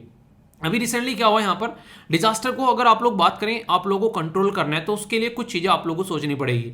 जैसे कोविड-19 की बीमारी आई, हम तो क्या बात करते हैं कि prevention is better than cure, यानी कि कोई भी चीज़ हो तो उसको आप लोगों को प्रिवेंट करना है, उससे आप लोगों को अपने आप को बचाना है। तो एक तरीके से प्रिवेंशन करना है, पर लेकिन फिर भी अगर हो जाती है तो आप लोग उसको देखना पड़ेगा कैसे यार चीज़ों के लिए तैयार रहना है। तो एड्रेस करना है क्या क्या यहाँ पर एक तरीके से जो रेजिडुअल रिस्क है उसके चलते, इसी के साथ में प्रिपेयर करना है। कल को चीज़ें बढ़ती हैं आगे तो रेस्पॉन्ड करना है, मैनेज करना है, और अगर चीज़ें खराब हो गई हैं तो वहाँ से कैसे रिकवर करना है। तो इनके एक पैटर्न होता है। जैसे आप लोग पहले अगर एग्जाम की तैयारी करना चाहते हैं तो आप लोगों को सबसे पहले मेरे हिसाब से क्या देखना चाहिए, सिलेबस देखना चाहिए। वो आप लोगों को बताएगा कि कैसे आप लोगों को आगे बढ़ना है। फिर आप लोगों को क्या करना चाहिए, पुराने यूपीएससी क्वेश्चन पेपर देखना चाहिए। उसके बाद में फिर आप लोगों को अपनी जो है वो किताबें वगैरह पढ़नी चाहिए, क्या क्या चीज़ें हैं उसके लिए प्लान बनाना चाहिए। पर लेकिन ये दो चीज़ें जो हैं वो आप लोगों को रोड मैप तैयार करके देंगे कि अच्छा आप लोगों को चीज़ों को कैसे लेकर चलें। तो वही एक रोड मैप यहाँ पर है। और अभी रिसेंटली इसलिए भी यहाँ पर ये न्यूज़ में आ गया है क्योंकि global platform for disaster risk reduction, जो कि जीपी 2022 जिसको आप लोग बोलते हैं, इंडोनेशिया में यहाँ पर ये देखने को मिला था। और इसकी थीम भी यहाँ पर काफ़ी इंपॉर्टेंट रखी गई थी कि बोला गया फ्रॉम रिस्क टू रेजिलियंस, ठीक है, toward the sustainable development for all in covid transform एक तरीके से वर्ल्ड। कोविड-19 के बाद में ना, अगर आप लोग मानो या ना मानो, एक दुनिया का नेचर चेंज हो गया है। पहले अक्सर आप लोगों ने सुना होगा, प्राइम मिनिस्टर मोदी जी ने भी अपनी स्पीच में ये बात बोली थी कि एक टाइम ऐसा था कि लोग मार्केट से अगर कुछ फल फ्रूट्स लेने जाते थे तो लोग पूछा करते थे क्यों भाई घर में कोई बीमार हो गया है क्या, यानी कि इस तरीके की कंडीशन आप लोगों को देखने को मिलती थी। पर लेकिन आज की डेट में जो है वो चीज़ें जो है काफ़ी हद तक आप लोगों को चेंज होती यहाँ पर नजर आएंगी। अब लोगों का नेचर हो गया है, बाहर जाते हुए पहले कोई मास्क लगा ले तो आंखों पर चश्मा लगा ले, तो ये कई बार ये पूछने लगते थे कि आंखों पर काला चश्मा लगा ले कि आंखें आ रखी हैं क्या, ठीक है, एक तरीके से आंखों में कई बार दिक्कतें हो जाती हैं। मास्क लगा ले तो एक तरीके से जुकाम वगैरह हो रखा है क्या, रुमाल लगा लो अपना, ठीक है, वो सारी चीज़ें। पर लेकिन आज की डेट में मैं घर से जब भी निकलता हूँ हमेशा अपना मास्क लेके निकलता हूँ। आप लोग इसको अपनी आदत बना लीजिए, क्योंकि ऐसी बीमारी है, अब आगे कोई ना कोई दिक्कतें आप लोगों को देखने को मिलती रहेगी। भीड़ भाड़ वाले इलाके में अगर आप लोग जाते हैं, दिक्कत ये नहीं है कि आप लोगों को बीमारी हो जा रही है, आप लोगों की इम्यूनिटी अच्छी है, आप लोग एक तंदुरुस्त आदमी हो, चल जाएगा, यंग जनरेशन के आप लोगों। पर लेकिन घर पे जब आप लोग जाते हो तो घर पे बाबा दादी भी आप लोगों को देखने को मिलते हैं, मम्मी पापा, एक तरीके छोटे बच्चे भी अगर घर में हो तो आप लोग उनके लिए रिस्क क्रिएट कर रहे हो। एक बार को अपनी जान तो चलो आप लोग बचा लो, पर लेकिन उनके लिए अगर उनके ऊपर पड़ जाएगी, उनका इम्यून सिस्टम इतना ताकतवर नहीं है आज की डेट में जितना आप लोगों का है, तो उनके लिए कम से कम आप लोगों से रिक्वेस्ट है कि इस चीज़ को जरूर फोकस करो। सिविल सोसाइटी के बारे में अगर आप लोग बात करते हैं तो ये काफ़ी इंपॉर्टेंट है आज की डेट में, एक तरीके से लोगों को अवेयरनेस फैलाने के लिए, और जब मिलकर काम करेंगे तभी यहाँ पर सॉल्यूशन निकाल पाएंगे। क्योंकि कोविड-19 किसी के घर का चाचा ताऊ का बेटा नहीं था कि वो एक इंसान को प्रॉब्लम क्रिएट कर रहा था, वो पूरी दुनिया को प्रॉब्लम क्रिएट करके गया। तो इससे निकलना कैसे है उसके बारे में यहाँ पर बात करते हैं। ग्लोबल प्लेटफॉर्म 2022 यहाँ पर बेसिक पर्पज यहाँ पर ये कि डिजास्टर से जो रिस्क है उसको कैसे रिड्यूस कर सकते हैं। तो उसी के चलते यहाँ पर अभी फोकस किया जा रहा है कि पेंडेमिक से बाहर कैसे निकलना है। तो कॉन्फ्रेंस ऑफ पार्टी 26 के बारे में आप लोगों से बातें की थी, कॉन्फ्रेंस ऑफ पार्टी 27, तो ये ऐसी चीज़ें जिनके बारे में आप लोगों से पूछा जाता है। आगे भी बातें करूंगा, टेंशन मत लेना। तो सेंडाई फ्रेमवर्क जो है उसके बारे में भी आप लोगों से बातें की जाएगी। ये फिलहाल के टाइम पर अभी चल रहा है, जो कि 2015 से लेके 2030 तक आप लोगों को देखने को मिलते हैं। यूएन जनरल असेंबली के द्वारा रिकॉग्नाइज किया जाता है सेम। और थीम जो है यहाँ पर ये है, बोला मैंने अभी आप लोगों को कि फ्रॉम रिस्क टू रेजिलियंट, बात की जा रही है toward sustainable development for all in A covid transform world, यानी कि एक तरीके से कोविड-19 के बाद में एक जो ट्रांसफॉर्म, जो एक नया दुनिया निकलकर सामने आई है उसको कैसे लेकर चलना है उसके ऊपर यहाँ पर फोकस किया जा रहा है। डिजास्टर के बारे में जैसे मैंने बोला कि आगे एक टॉपिक आप लोगों को कवर करूंगा, बहुत सारी बेसिक चीजें उसमें मैं आप लोगों को बताऊंगा जिससे कि आप लोग बेसिक चीजें यहाँ पर समझ सकेंगे। पहले अभी थोड़ा सा इसके बारे में यहाँ पर आप लोग बात कर लेते, पहले इसके बारे में थोड़ा सा आप लोग बात कर लेते हैं, ताकि उस वाले टॉपिक को जब मैं कवर करूँ तो आप लोगों के माइंड में जो है वो थोड़ी सी क्लैरिटी रहे, ठीक है, क्योंकि यहाँ पर चीजें रहेगी ना तो फिर आप लोग उसको अच्छे से कनेक्ट कर पाएंगे। अभी मुद्दा क्या है, मुद्दा ये है कि कोविड-19 ने जो जो यहाँ पर रायता फैलाया, सबसे पहले तो उसको समेट रहे हैं, क्योंकि आज की डेट में हर एक लेवल पर आप लोगों को नेगेटिव इंपैक्ट पड़ता हुआ नजर आएगा। सस्टेनेबल डेवलपमेंट गोल जो लाए गए थे, हम लोग को सस्टेनेबल डेवलपमेंट गोल में ये बोला गया था कि 17 सस्टेनेबल डेवलपमेंट गोल हैं और 169 टारगेट हैं। हम लोगों को क्या करना है, गरीबी मिटानी है, भुखमरी मिटानी है, अच्छी एजुकेशन देनी है, अच्छी हेल्थ देनी है, अच्छी एजुकेशन देनी है। पर लेकिन रियलिटी में टारगेट था कि 2030 तक हम लोग इनको कंप्लीट कर लेंगे, पर कोविड-19 ने ये टारगेट की जो रेंज है यानी कि रूपरेखा है वो बढ़ा दी। क्यों? क्योंकि इसकी वजह से अब वो चीजें जो हैं वो हम लोग कंप्लीट नहीं कर पा रहे हैं एक प्री डिफाइंड टाइम में, जो हम लोगों ने बोली थी। जो काम करने के लिए पहले जितना पैसा लग रहा था अब और ज्यादा पैसा यहाँ पर लगेगा। तो आप लोग ऐसे समझ सकते हैं, अगर आज की डेट में आप लोग अपनी हेल्थ बर्बाद करने पर लगे हुए हैं, टाइम पर सो नहीं रहे हैं, टाइम पर उठ नहीं रहे, तो इसका मतलब यहाँ पर ये होगा कि आने वाले टाइम में आप लोगों को और ज्यादा समय लगेगा अपनी हेल्थ को ठीक करने में। तो वही कहते हैं, पहले हेल्थ बर्बाद कर कर पैसा कमा लिया, अब पैसा जो है लगा लगा कर अपनी हेल्थ सुधार रहे हैं। तो इस तरीके से कोशिश करो कि एक बैलेंस बनाकर चलो यार जिंदगी में, वही सबसे ज्यादा जरूरी है। तो यहाँ पर सबसे मोटा मोटा मुद्दा ये है कि कोविड-19 के बाद में कैसे हम लोग को बिल्ट बैक बेटर वाली बात करनी है, जो कि G7 में भी फोकस दिया गया था। G7 कंट्री जब मिली थी कि बिल्ट बैक बेटर वाली काम कर रहे हैं, कि जल्दी से हम लोग को अपने बैकग्राउंड पर आना है, जहां से हम लोगों ने स्टार्ट किया था वहीं से उसको चीजों को लेकर चलना है। रिस्क को कैसे कम से कम किया जा सकता है उसके ऊपर हम लोग फोकस देकर चलेंगे। और यही एक ऐसी चीजें होती हैं जिससे देखिए आज की डेट में आप लोगों को पता है, आज की डेट में अगर कोई भी कहीं पर भी कोई भी काम कर रहा है किसी भी तरीके से, सबसे बड़ी दिक्कत क्या निकल कर आ रही है कि यार पता नहीं फिर से कोई दिक्कत ना देखने को मिले, कहीं पर बाढ़ आ गई। जम्मू एंड कश्मीर में दिक्कतें देखने को मिलती है टेररिस्ट एक्टिविटी की, ठीक है। आसाम में अभी आप लोगों को बाढ़ देखने को मिल रही है, ऐसी बाढ़ आप लोगों को देश में कई जगह और देखने को मिल रही है, कई जगह कहीं प्रोटेस्ट की दिक्कत आने लगती है। तो कई सारे काम धंधे ऐसे होते हैं बेचारे चलते चलते फिर रुक जाते हैं। तो इसलिए उनको कैसे कंटिन्यू रखना है, क्योंकि वो नहीं चलेंगे तो लोगों को रोजगार नहीं मिलेगा, और लोगों को रोजगार नहीं मिलेगा तो कैसे यहाँ पर आप लोग समझ सकते हैं कि हम लोग एक अच्छी सोसाइटी को आगे लेकर चल पाएंगे। तो उसके ऊपर फोकस देना जरूरी है। इसमें डिजास्टर जब मैनेजमेंट के बारे में हम लोग बात करते हैं, एक काफी इंपॉर्टेंट टॉपिक आप लोगों को यहाँ पर देखने को मिलेगा, जिससे चलते कुछ ऑर्गेनाइजेशन के बारे में बात करूंगा। जैसे यूनाइटेड नेशन जो है convention to combat the desertification, यानी कि जो मरुस्थलीकरण होता है एक तरीके से, उसको कैसे कंट्रोल किया जा सकता है, इसके ऊपर प्रॉपर यूनाइटेड नेशन का कन्वेंशन है जो कि 1994 में आप लोगों के सामने निकल कर आया। और ये एक तरीके से इंपॉर्टेंट यहाँ पर ये कि ये लीगली बाइंडिंग इंटरनेशनल एग्रीमेंट है जो कि इन्वायरमेंट के बारे में यहाँ पर बात करते हैं। खासकर उन एरिया को फिर से आप लोगों को हरा भरा बनाना है जहां पर कंडीशन जो है वो खराब हो चुकी है। और अभी फिलहाल की स्ट्रेटजी जो है 2018 से लेकर 30 तक का टारगेट है कि कैसे रिस्टोर करना है, कैसे इंप्रूव करना है और कैसे रिड्यूस करना है। बेसिकली लैंड डिग्रेडेशन जो एक तरीके से न्यूट्रलिटी होती है उसके ऊपर यहाँ पर फोकस आप लोग कर सकते हैं। तो यार ये एक ऐसा चीज है जिसको आप लोगों को भी आगे, आप लोग देखो ना मानसून का टाइम है, मैं आप लोगों को हमेशा बोलता हूँ कि आप लोग ज्यादा से ज्यादा पेड़ लगा सकते हैं। बहुत सारे बच्चे पेड़ लगा रहे हैं और एक तरीके से ये काफी बड़ी बात भी होती है। एक तरीके से आप लोग सोचो कि आप लोग यहाँ से अपनी जिंदगी जीकर चले जाओगे, पर आप लोगों का लगाया हुआ पेड़ जो है वो दूसरों को एक तरीके से हवा देगा, पानी देगा, एक तरीके से उसको एक अच्छी जिंदगी देगा, ठीक है। तो ये बहुत ही बड़ा एक सुकून की बात होती है। आप लोग इसको फील करके देखोगे ना तो आप लोग इसकी ग्रेविटी समझ पाओगे, क्योंकि हम लोग जो चीजें इंजॉय कर रहे हैं ना वो हमारे बाबा दादा परदादाओं ने लगाई थी, उनको हम लोग इंजॉय कर रहे हैं। तो आप लोग भी इसमें पार्टिसिपेट कर सकते हैं जो ये चैन है, ताकि आने वाले टाइम में इसी तरीके से लोग जो है वो इसको एंजॉय कर सकें। अभी फिलहाल के टाइम पर जैसे कई सारी चीजें आप लोगों को देखने को मिल रही हैं, इसके बारे में नेक्स्ट आर्टिकल में काफी डिटेल में डिस्कस करूंगा, जिससे कि आप लोग चीजों को अच्छे से समझ पाएंगे। International conference on disaster resilient infrastructure, ठीक है। तो पूरा जो नेक्स्ट आर्टिकल है वो यहाँ पर इसी के बारे में अब बात करेगा, जो कि आप लोगों को एक तरीके से आप लोग बोल सकते हैं कि रिवीजन भी आप लोगों यहाँ पर करा के जाएगा। जैसे मैंने बोला था ना, अभी इसके बारे में आप लोगों से डिटेल में बात करूंगा। तो इंटरनेशनल जो कॉन्फ्रेंस है, अब जो नेक्स्ट आर्टिकल है वो एक पर्टिकुलर एक तरीके से समझ सकते हैं कि एक अलग न्यूज़पेपर का भी है, बिजनेस स्टैंडर्ड का। तो इसलिए मैं बोलता हूँ कि जब भी टॉपिक मैं कवर करता हूँ तो कई सारे न्यूज़पेपर के आर्टिकल आप लोग कवर हो जाते हैं। तो ये सारी जो बेसिक इन्फॉर्मेशन है अब एक्स्ट्रा चीजों के साथ में एक नेक्स्ट आर्टिकल में हम लोग देखेंगे, जो कि बहुत ही डिटेल में मैं आप लोगों को पढ़ाने वाला हूँ, बेसिक एक तरीके से बेसिक बैकग्राउंड के साथ में, और क्वेश्चन भी वहां से आप लोगों को देखने को मिलेगा। पहले इसका क्वेश्चन मैं आप लोगों को बता देता हूं। इसमें जो मैंने आप लोगों से क्वेश्चन पूछे यहाँ पर, ये बात की जा रही है United Nation convention to combat desertification. तो इसके बारे में कौन सी स्टेटमेंट करेक्ट है ये आप लोगों को बतानी है। तो बोला जा रहा है कि एम है प्रमोट करने के लिए effective action through the innovative national programme and the एक तरीके से सपोर्टिव इंटरनेशनल जो एक पार्टिसिपेशन आप लोगों को देखने को मिलेगा, फिर पार्टनरशिप। तो यानी कि स्टेट यहाँ पर एक तरीके से कंट्री और इंटरनेशनल लेवल पर दोनों मिलकर यहाँ पर काम करने वाले हैं। पहली स्टेटमेंट में ये बोला गया है, यहाँ पर बोला गया it has a special particular focus on the south Asia, north Africa, और इसी के साथ में अलग अलग एरिया में बात की जा रही है यहाँ पर इस तरीके से कि यहाँ पर एक फोकस अलग अलग एरिया में दिया जाएगा। देखिए अगर देखा जाए तो अभी फिलहाल के टाइम पर तो सबसे ज्यादा जरूरी है कि सारे एरियाओं पर फोकस देकर चलना। ऐसा नहीं कि पर्टिकुलर एरिया पर ही आप लोगों को बस फोकस देना है और उसी के लिए पैसा इकट्ठा आप लोगों को करना है। अभी हर जगह कोई ना कोई किसी न किसी तरीके का डिजास्टर आप लोगों को देखने को मिलता है। तो ये एक बॉटम अप अप्रोच है। बॉटम अप अप्रोच मतलब जैसे आप लोगों से मैं पूछता हूँ कि क्या क्या चाहिए आप लोगों को, तो आप लोग बोलते हो यही चाहिए सर, ठीक है।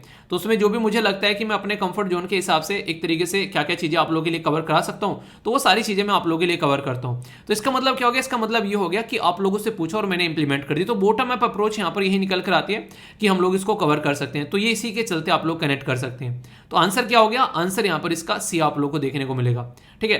बाकी और बहुत सारी इंफॉर्मेशन जैसे कि यहाँ पर एक क्वेश्चन भी आप लोगों को देखने को मिलेगा, ये नेक्स्ट आर्टिकल के अंदर मैं आप लोगों से कवर करूंगा काफी डिटेल में, और ये काफी इंपॉर्टेंट स्लाइड होगी उस आर्टिकल में। तो उसको हम लोग डिटेल में देखते हैं ताकि आप लोगों के माइंड में और जो भी कंफ्यूजन है वो दूर हो जाए। ओके, ये जो आर्टिकल है काफी बेहतरीन आप लोगों को देखने को मिलेगा और यहां से क्वेश्चन बनने के चांसेस भी आप लोगों के हो जाते हैं, खासकर जब डिजास्टर के बारे में बात करते हैं। डिजास्टर जो है उसके बारे में हर जगह बात की जा रही है, तो आप लोगों को पता होना चाहिए डिजास्टर कहां पर है। तो यूपीएससी प्रीलिम्स का जीएस पेपर 3 में डिजास्टर मैनेजमेंट आप लोगों को यहां पर देखने को मिलेगा।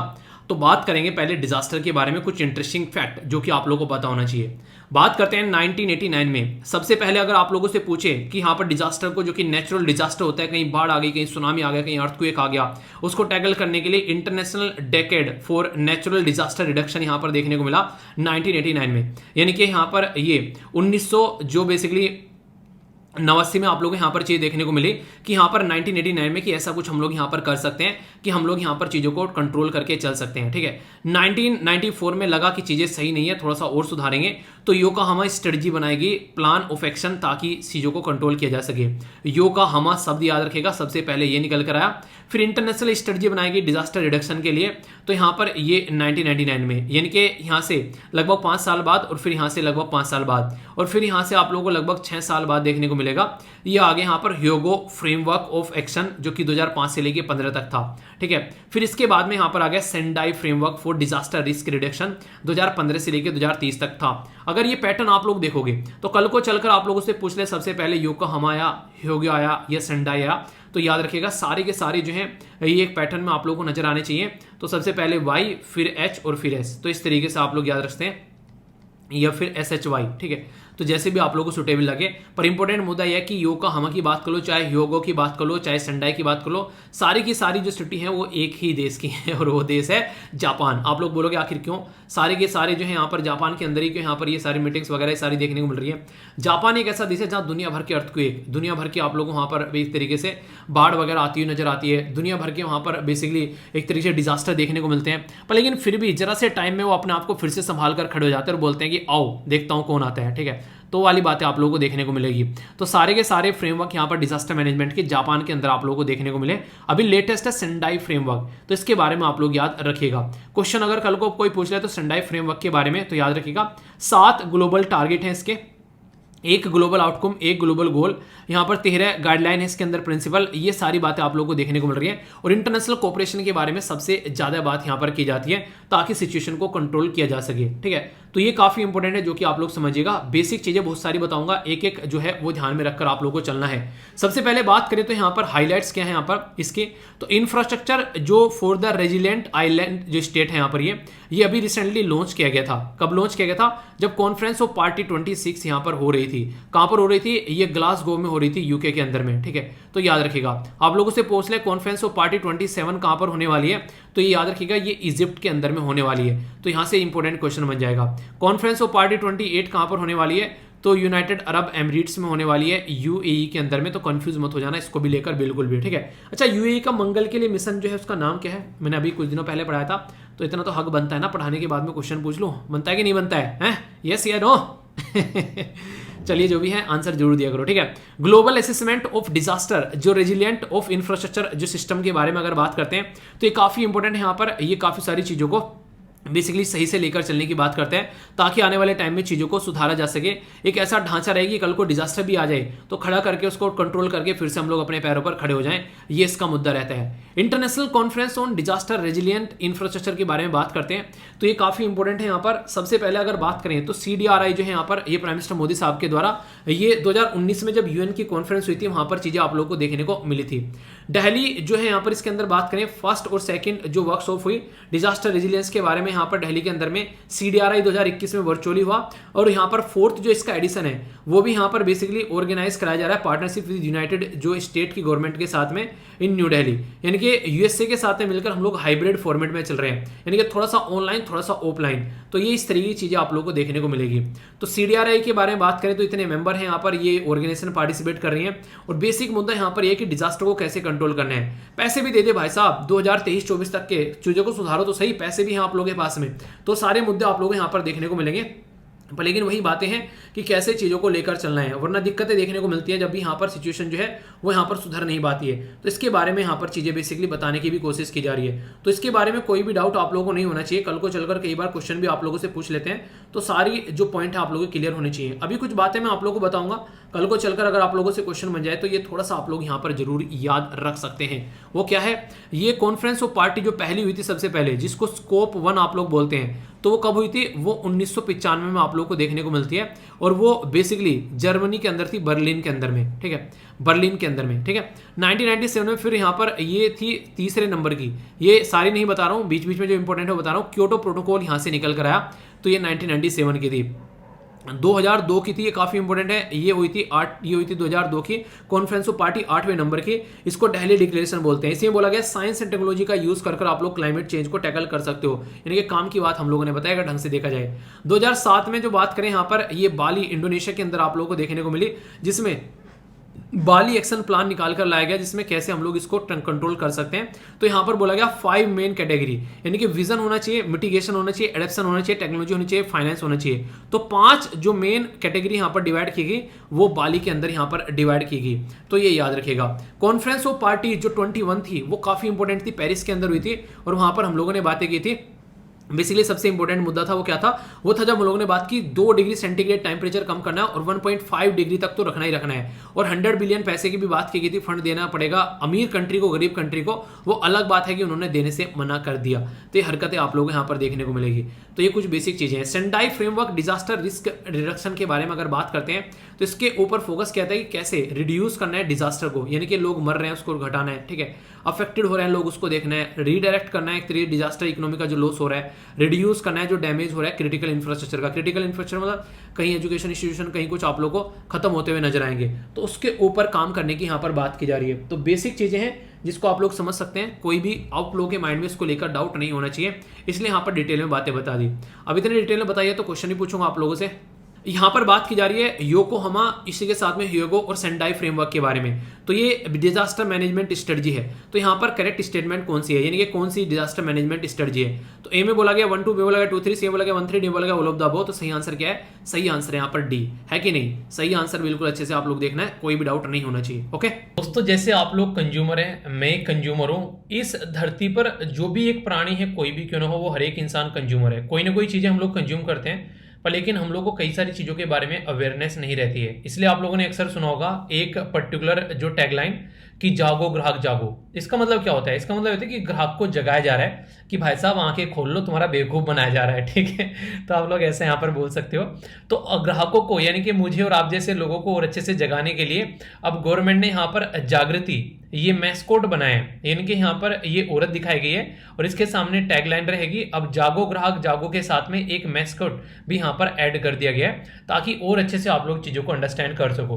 तो ये काफ़ी इंटरेस्टिंग टॉपिक है। और जैसे कि आप लोगों को पता है, कोई भी ऐसा टॉपिक होता है तो उससे अक्सर क्वेश्चन आप लोगों से पूछ ले जाया करते हैं एग्जाम के किसी भी पर्टिकुलर पेपर में, इसलिए आप लोग इसके बारे में थोड़ा सा क्लैरिटी रख के चलिएगा। और एग्जाम में तो देखिए क्वेश्चन जो भी बनेंगे उससे पहले इंपॉर्टेंट बात ये रहती है कि आप लोग बेसिकली एक ग्राहक हैं, तो आप लोगों को जागरूक रहना है, तो उसके तरीके से भी आप लोग इसको लेकर चल सकते हैं, ठीक है। अभी यहाँ पर अगर बात करते हैं तो ये UPSC prelims GS paper 2 policy जो गवर्नमेंट की है उसके तहत आप लोग इसको समझ सकते हैं। तो सबसे प्यारी सी बात तो आप लोग यहाँ पर ये याद रखिएगा कि ये ऐसी चीजें की क्यों जाती है, ताकि ग्राहक जो है उनका कोई उल्लू ना काट सके और उनको अवेयर कराया जा सके कि भाई साहब ये गलतियां हैं बेसिकली सोसाइटी के अंदर में, इससे आप लोगों को बचना है। तो डिपार्टमेंट ऑफ कंज्यूमर अफेयर के द्वारा लॉन्च किए गए यहाँ पर जागृति, ये मैस्कोट है जो कि इंपावर कर रहा है कंज्यूमर को और गैदरिंग एक तरीके से अवेयरनेस टुवर्ड द राइट्स, यानी कि आप लोगों के अधिकार के हैं। जैसे आप लोगों को पता होगा पॉलिटी के जब मैंने लेक्चर लिए थे, तो ये जो पार्ट 3 है ना, जो कि फंडामेंटल राइट होता है आर्टिकल 12 से लेकर आर्टिकल 35 तक, ये मैंने सबसे डिटेल में पढ़ा है। मेरा पर्पज क्या था? मेरा पर्पज ये था कि देखिए संविधान तो आप लोग पढ़ रहे हो, वैसे तो आप लोग पॉलिटी पढ़ रहे हो, हाँ चलो एग्जाम क्लियर करना है, वो एग्जाम क्लियर हो जाएगा, उसमें कोई दिक्कत नहीं है। पर लेकिन एग्जाम क्लियर होने से पहले भी और एग्जाम क्लियर होने के बाद भी और ताउम्र आप लोग इस देश के नागरिक रहने वाले हो, तो आप लोगों को अपने अधिकार पता होना चाहिए। और वो अधिकार आप लोगों को तब पता होगा जब आप लोग इनके बारे में पढ़ोगे, जब तक पढ़ोगे नहीं तो कैसे पता होगा? तो इसलिए फंडामेंटल राइट मैंने एग्जाम के पॉइंट ऑफ व्यू से थोड़ा सा आगे बढ़कर आप लोगों को पढ़ाएं। वही गवर्नमेंट यहां पर काम कर रही है कि आप लोगों के अधिकार तो हैं कि हाँ आप लोग एक कंज्यूमर हैं, आप लोगों के ये अधिकार है, पर लेकिन वो अधिकार आप लोगों को पता कितने हैं ये भी तो पता होना चाहिए ना। तो उसी के बारे में यहां पर बात की जा रही है ताकि अवेयरनेस फैलाई जा सके लोगों को जो भी प्रॉब्लम फेस कर रहे हैं। कोई प्रोडक्ट आप लोगों ने भेजा, टूटा फूटा प्रोडक्ट आप लोगों के हाथ में पकड़ा दिया और आप लोग लेकर उसको रोते घूम रहे हो कि यार ये क्या हो गया। आप लोगों को पता नहीं है कि आप लोगों के लिए प्रॉपर कोर्ट बनाए गए हैं कि अगर कोई भी इस तरीके से आप लोगों के साथ में गलत काम करता है तो आप लोग उस इंसान को कोर्ट में घसीट सकते हो, तो घसीटा सिंह बना सकते हो उस इंसान का, घसीट घसीट कर, अगर आप लोगों को अधिकार पता होगा। पर लेकिन नहीं पता रहता है या फिर पता भी होता है तो कुछ लोग जो है उसको इग्नोर कर देते हैं, तो ये गलत चीजें होती है। ठीक है, अभी कुछ और इंटरेस्टिंग बातें आप लोगों को बताऊंगा यहाँ पर, जैसे कि जो जागृति ये एक मैस्कोट है, ये कंज्यूमर के अधिकारों के बारे में अवेयरनेस फैलाता है ताकि उनको इंपावर किया जा सके और जो भी प्रॉब्लम उनके सामने जिंदगी में आ रही है अपने डे बाय डे की चीजों को लेकर उसका ये सॉल्यूशन निकाल सके। कंज्यूमर अवेयरनेस जो है उसके लिए कई सारी थीम आप लोगों को देखने को मिलती है, जैसे कि हॉलमार्क अब सोना खरीदने जाते हैं तो वही अक्षय कुमार वाला डायलॉग, घर में पड़ा हो सोना तो फिर काहे को रोना। पर लेकिन जब यहाँ पर दुकान में पड़ा हो सोना तो उसको आप लोगों को ढंग से देखना होता है कि वो किस हॉलमार्क का है। ठीक है, इसी के साथ में कौन सा है, 21 कैरेट, 23, 24। ठीक है, तो आप लोग समझ सकते हैं। तो कंज्यूमर प्रोटेक्शन एक्ट हो गया यहाँ पर, इसी के साथ में जो वेट एंड मेजरमेंट्स एक्ट हो गया, नेशनल कंज्यूमर हेल्पलाइन नंबर हो गया जो कि टोल फ्री है, मैंने आप लोगों को बताया भी था 1915। इसी के साथ में यहाँ पर सेंट्रल जो कंज्यूमर प्रोटेक्शन अथॉरिटी होगी। तो ये सारी जो बॉडी आप लोगों के लिए बना रखी है, ये आप लोगों के लिए इसलिए बना रखी है ताकि अगर कल को चलकर कोई दिक्कत हो तो आप लोग यहां पर जा सको। अभी ये जागृति जो यहां पर मैस्कोट आ गया और जागो ग्राहक जागो ये टैगलाइन आ गई, तो इसका भी बेसिक पर्पज ये कि और ज्यादा लोग जो हैं वो इसको अवेयरनेस को अपने तक पहुंचा सकें या दूसरों तक भी शेयर कर सकें। जैसे जैसे आप लोगों ने चीजें सुन ली, अगर आप लोग ये चीजें अपने तक ही रख लिए तो इसका मतलब ये हो गया कि आप लोग एक तरीके से एक ऐसे सिटीजन नहीं है जो कि चाहते हो कि देश के दूसरे सिटीजन भी जो हैं वो अच्छी से चीजों को जाने।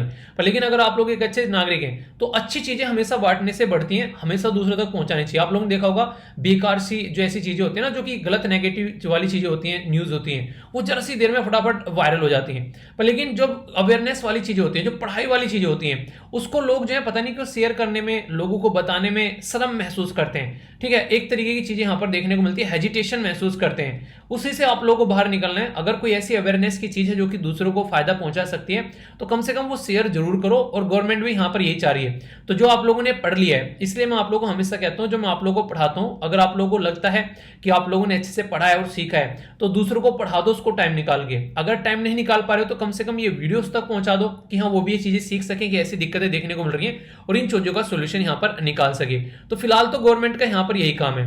अभी मैं आप लोगों से एक आर्टिकल और एक्स्ट्रा यहां पर डिस्कस करने जा रहा हूं जिससे आप लोगों का रिवीजन भी होगा और वहां से आप लोग समझ पाएंगे। अभी कई सारे जो एक तरीके से भ्रामक जो एडवर्टीजमेंट देखने को मिलते हैं उससे रिलेटेड वो होगा, तो ये भी काफी इसी के मतलब एक तरीके से ये ऐड होकर उसमें एक पूरा टॉपिक आप लोगों का कंप्लीट हो जाएगा। तो इस तरीके से आप लोग समझ सकते हैं। तो उसमें क्वेश्चन भी आप लोगों से डिस्कस करूंगा, उनको आप लोग अटेम्प्ट कीजिएगा। तो मतलब टकटकी लगाकर आप लोगों को देखना है ताकि उन क्वेश्चन का भी आंसर आप लोग दे सको। तो ये एक तरीके से कॉम्बिनेशन हो जाएगा आप लोगों का, दो आर्टिकल, एक तो ये हो गया। अब नेक्स्ट आर्टिकल देखते हैं जो कि इसी टॉपिक से रिलेटेड डिटेल में रहेगा, एक एक पॉइंट माइंड में क्रिस्टल क्लियर करके आगे बढ़ेंगे। ओके दोस्तों, आज की दुनिया जो है ना वो एडवर्टीजमेंट की दुनिया है। आज की डेट में अगर आप लोग कोई भी चीज़ देखते हैं उस पर किसी न किसी तरीके का एडवर्टीजमेंट आप लोगों को देखने को मिल जाता है। एडवर्टीजमेंट करना काफ़ी हद तक कई सारी चीज़ों के लिए फ़ायदेमंद भी है। जिस तरीके से क्या बोलूँ मैं यहाँ पर, जैसे कि गवर्नमेंट स्कीम को अगर एडवर्टीजमेंट न किया जाए तो लोगों तक उसके बारे में इंफॉर्मेशन नहीं पहुँचेगी, तो वो जरूरी है। हमारी कंट्री के प्राइम मिनिस्टर साहब जो हैं वो कई बार गवर्नमेंट की जो स्कीम है उनको अच्छे से एडवर्टाइज करते हैं। स्वच्छ भारत मिशन के ब्रांड एम्बेसडर थे वो, जिन्होंने शानदार तरीके से उसको एडवर्टाइज किया। पर लेकिन अगर यही एडवर्टीजमेंट जो है उसको गलत दिशा दी जाए, थोड़ा सा माइंड में गलत चीज़ें रखकर और गलत तरीके से चीज़ों को दिखाया जाए, तो वो नेगेटिव इंपैक्ट भी डालते हैं। अभी आप लोगों ने रिसेंटली देखा अक्षय कुमार, शाहरुख खान और इसी के साथ में जो अजय देवगन जो हैं वो विमल का ऐड करते हुए पाए गए। तो जो लोग उनको फॉलो करते हैं उनके सेंटिमेंट्स उनके साथ में जुड़े हुए हैं और लोग ये सोचते हैं कि यार वो खा रहा है तो मतलब हम लोगों को भी खाना चाहिए। खासकर बच्चों के बारे में बात की जा रही है। कुछ दिनों पहले मैंने आप लोगों से एक न्यूज़ डिस्कस की थी वहाँ पर, वो काफ़ी इंपॉर्टेंट न्यूज़ थी उस टाइम में। ये दिखाया गया था कि एक बच्चा पूरी की पूरी सिगरेट की एक डिब्बी पी गया। रीज़न क्या था? रीज़न उसका ये था कि यस जो है वो जो अभी रिसेंटली जो मूवी आप लोगों ने देखी होगी उसमें यस को दिखाया गया कि काफ़ी लार्ज स्केल पर सिगरेट पीता है हर जगह, ठीक है। मतलब क्या है? मतलब यहाँ पर यह है कि वो जो था इतना इंस्पायर हो गया यहाँ पर बेसिकली मूवी से, तो KGF 2 से, तो उसने क्या किया, उसके चक्कर में पूरी की पूरी सिगरेट की डिब्बी पी गया और बीमार हो गया। क्यों? क्योंकि वो बहुत एडमायर कर रहा था एक तरीके से, और एक तरीके से उसको अपना हीरो मान रहा था। पर लेकिन पूरी मूवी में दिखाया गया कि दारू और जो सिगरेट पीते हुए बड़ी फ्रिक्वेंटली दिखाया गया, जिसकी वजह से बच्चे जो हैं वो भी सोचते हैं कि यार ये तो एक बड़ा ही सही तरीका है, एक तरीके से हीरो पी रहा है इसको, ठीक है, तो एक तरीके से हीरोपंथी में वो आ जाते हैं फिर। तो ये सबसे खतरनाक चीज़ होती है। तो एडवर्टीजमेंट का नेगेटिव इंपैक्ट जो है वो सोसाइटी के लिए काफ़ी ज़्यादा खतरनाक होता है। और ये सारे एडवर्टीजमेंट दिखाए किसको जाते हैं? वो दिखाए जाते हैं कंज्यूमर को। और कंज्यूमर कौन है? हर एक इंसान कंज्यूमर है। इवन जो चीज़ें बेच रहा है वो भी किसी न किसी चीज़ को कंज्यूम करता है। मान लीजिए आज की डेट में आप लोगों ने एक दुकान खोली और उसमें आप लोगों ने किताबों को बेचना स्टार्ट किया, तो किताबों को आप लोग बेसिकली एक तरीके से विक्रेता हो गए, कोई ना कोई किताबें खरीद रहा है, तो वो यहाँ पर कंज्यूमर हो गया। पर लेकिन ये सोचो कि वो भी कुछ ना कुछ खरीद रहे होंगे ना, जो किताबें बेच रहे हैं, वो अपने कपड़े खरीद रहे होंगे, मोबाइल खरीद रहे होंगे, चप्पलें खरीद रहे होंगे, घर के खाने का सामान खरीद रहे होंगे, तो कोई चीज़ वो भी कंज्यूम कर रहे होंगे और इनका भी कोई ना कोई कहीं ना कहीं एडवर्टीजमेंट कर रहा होगा। तो इस तरीके से सारी चीज़ें जो हैं वो अपने आप में कनेक्ट है। तो एडवर्टीजमेंट जो है अगर वो मिसलीडिंग हो जाए, यानी कि अगर वो भ्रामक हो जाए, लोगों को गलत तरीके से चीज़ें दिखाई जाए, तो ये विज्ञापन अगर झूठे हो जाए तो कई सारे लोगों को बहुत बड़ा नुकसान पहुंचा देते हैं। तो इन्हीं सब चीज़ों को ध्यान में रखते हुए हमारी कंट्री में जो कंज्यूमर प्रोटेक्शन अथॉरिटी है, सेंट्रल कंज्यूमर प्रोटेक्शन अथॉरिटी, उसके द्वारा यहाँ पर गाइडलाइन इशू की गई है ताकि सिचुएशन को कंट्रोल किया जा सके। और कोई भी ऐसे ऐड जो कि इलॉजिकल है और जो खासकर बस ये चाहते हैं कि कोई ना कोई किसी न किसी तरीके से चीज़ों को खरीद ले, आज का ऑफर है भाई साहब, आज खत्म हो जाएगा, आज के बाद में ये ऑफर नहीं मिलेगा, और फिर एक हफ्ते बाद वो ऑफर आप लोगों को देखने को मिलता है। तो ये हरकतें होती हैं कंज्यूमरिज्म की, एक तरीके से जब देखने इलॉजिकल तरीके से कि लोगों को बस फंसा लो किसी न किसी तरीके से। और कई बार तो आप लोगों को यहाँ पर ये देखने को मिलेगा, लोग जो है एक पर्टिकुलर तरीका ढूंढ लेते हैं एडवर्टीजमेंट को करने का। इसको बोलते हैं सरोगेट एडवर्टीजमेंट। सरोगेट मदर का नाम आप लोगों ने सुना है। उसमें क्या करते हैं, किराए की कोख लेते हैं और यहाँ पर बेसिकली बच्चा किसी और का होता है, किराए की कोख में उसको पाला जाता है और फिर अपने बच्चे को वो लेकर चले जाते हैं। यानी कि बच्चा किसी और का है और पाल किसी और को रहा है, पाल कोई और रहा है। सरोगेट एडवर्टीजमेंट में बिल्कुल ऐसा ही होता है। इसमें क्या होता है, मान लीजिए आज की डेट में कोई ए कंपनी है और वो ए कंपनी जो है वो सिगरेट की कंपनी है, ठीक है। दूसरी साइड में इस ए कंपनी ने क्या किया, अपना जो है एप्पल का जूस बेचना स्टार्ट कर दिया। तो यहां पर ये क्या करेगा, ये बेसिकली मेन प्रोडक्ट तो सिगरेट है, पर लेकिन एप्पल का जूस मार्केट में बेचा जा रहा है इसके थ्रू। यानी कि एक तरीके से इसका जो फंडा है ये बिल्कुल ऐसी है जैसे विमल क्या बोलता है, वो पान मसाला बेच रहा है, ठीक है। लेकिन बैकग्राउंड में आप लोगों को बहुत सारे उसके नशीले जो है प्रोडक्ट आप लोगों को देखने को मिल जाएंगे। ये मालविया वाली बात है, कैलेंडर निकाल रहे हैं पर लेकिन रियलिटी में क्या कर रहे हैं, दारू का एडवर्टीजमेंट चल रहा है। तो यहाँ पर इसी तरीके से कहने के लिए तो यहाँ पर ये एडवर्टीजमेंट कर रहे हैं, पर लेकिन रियलिटी में बैकग्राउंड में वो सिगरेट का एडवर्टीजमेंट चल रहा है और यहाँ पर दिखा रहा है कि एप्पल का जूस बेचा जा रहा है। यानी कि आज की डेट में आप लोग ऐसे समझ सकते हैं कि इंसान को समझेंगे ना कि ये इंसान तो यार वही है जो एप्पल का एडवर्टीजमेंट कर रहा था, तो इसका ही कोई प्रोडक्ट होगा तो इसका मतलब ये अच्छी चीज़ें दे रहा है तो इसमें भी कोई ना कोई अच्छे गुण ही होंगे। तो सरोगेट प्रैक्टिस जो है वो कहीं ना कहीं ऐसे प्रोडक्ट को प्रमोट करती है जो कि सोसाइटी में एक नेगेटिव इंपैक्ट डालते हैं। खासकर लिकर बेचने वाली जो कंपनी है वो यहाँ पर ऐसा करती है, वो दिखाती है कि हम लोग सोडा पानी बेच रहे हैं, ठीक है, हॉलीडे पैकेज आप लोगों को देना स्टार्ट कर देंगे, ऐसी ऐसी हरकतें करेंगी। तो इससे काफ़ी नेगेटिव इंपैक्ट पड़ता है लोगों की हेल्थ के ऊपर और सोसाइटी के ऊपर, जिसको टैकल करना काफ़ी ज़्यादा जरूरी है। दूसरा बोला गया फ्री क्लेम करना एडवर्टीजमेंट के बारे में अगर आप लोग बात करते हैं तो यहाँ पर फ्री क्लेम जो एडवर्टीजमेंट है एक तरीके से आप लोगों को बोलेंगे ये चीज़ जो है वो फ्री में। जैसे कि कई बार आप लोगों ने देखा होगा, जैसे दुकान पर आप लोग जाते हैं, आप लोगों ने देखा होगा कि जो एनवलप होता है वो मान लीजिए फ्री में दे दिया, हालांकि उसके पैसे चार्ज करते हैं और कई बार उस पर क्या रहता है, उनका एडवर्टीजमेंट छपा रहता है। तो यहाँ पर ये गलत तरीका है। अगर सामने वाले से आप लोग पैसा ले रहे हो उस चीज़ का जो कि आप लोग यहाँ पर सामने वाले को दे रहे हो, तो उसमें तुम्हारा कोई एडवर्टीजमेंट नहीं होना चाहिए, क्योंकि तुम खुद वहाँ से पैसा ले रहे हो उनसे, तो उनको विदाउट एडवर्टीजमेंट मिलना चाहिए। तो इस तरह की चीज़ें आप लोगों को देखने को मिलेगी। तो जो गुड्स, ये प्रोडक्ट या सर्विस जो होते हैं वो फ्री विदाउट चार्ज, ठीक है, ये बोलते हैं तो एक तरीके से, पर लेकिन कंज्यूमर को पे करना होता है उसके लिए। रियलिटी में वो एडवर्टीजमेंट कर रहे होते हैं कई बार। इसी के साथ में एडवर्टीजमेंट जो टारगेटिंग की बात की जा रही है, जो खासकर बच्चे होते हैं उनको यहाँ पर इन सब चीज़ों से दूर रखने की बात की जा रही है, ताकि उनको एक तरीके से साधन ना बनाया जाए इन सब चीज़ों का। एडवर्टीजमेंट के थ्रू कई बार आप लोगों ने देखा होगा बच्चों के ऊपर भी एडवर्टीजमेंट आज के डेट में दिखाए जाते हैं। तो ये सारी चीज़ें जो हैं वो गलत है, भ्रामक ये सारी चीज़ें देखने को मिलती हैं और इनको रोकना भी काफ़ी ज़्यादा जरूरी है।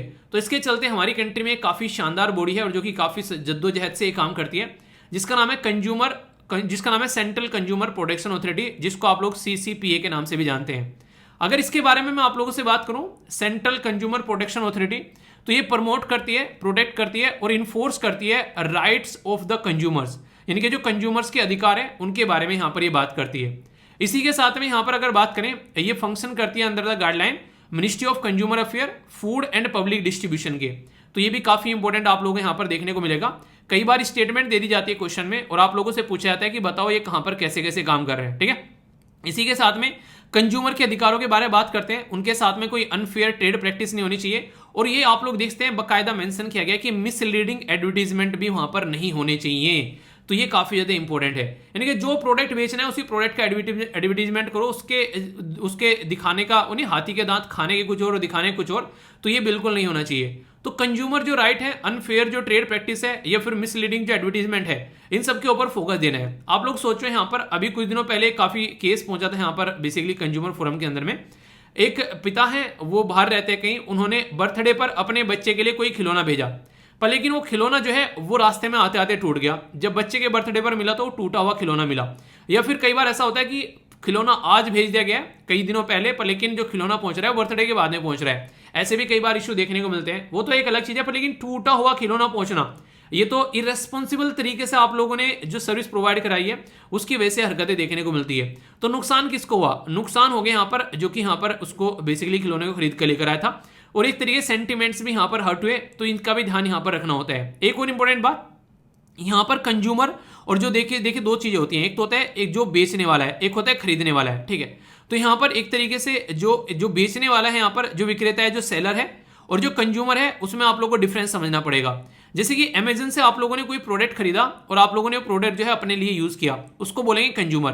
पर लेकिन वही प्रोडक्ट अगर फिर से आप लोगों ने बेचना स्टार्ट कर दिया ले जाकर किसी और को, तो फिर आप लोग कंज्यूमर नहीं रह गए, फिर आप लोग सेलर बन गए।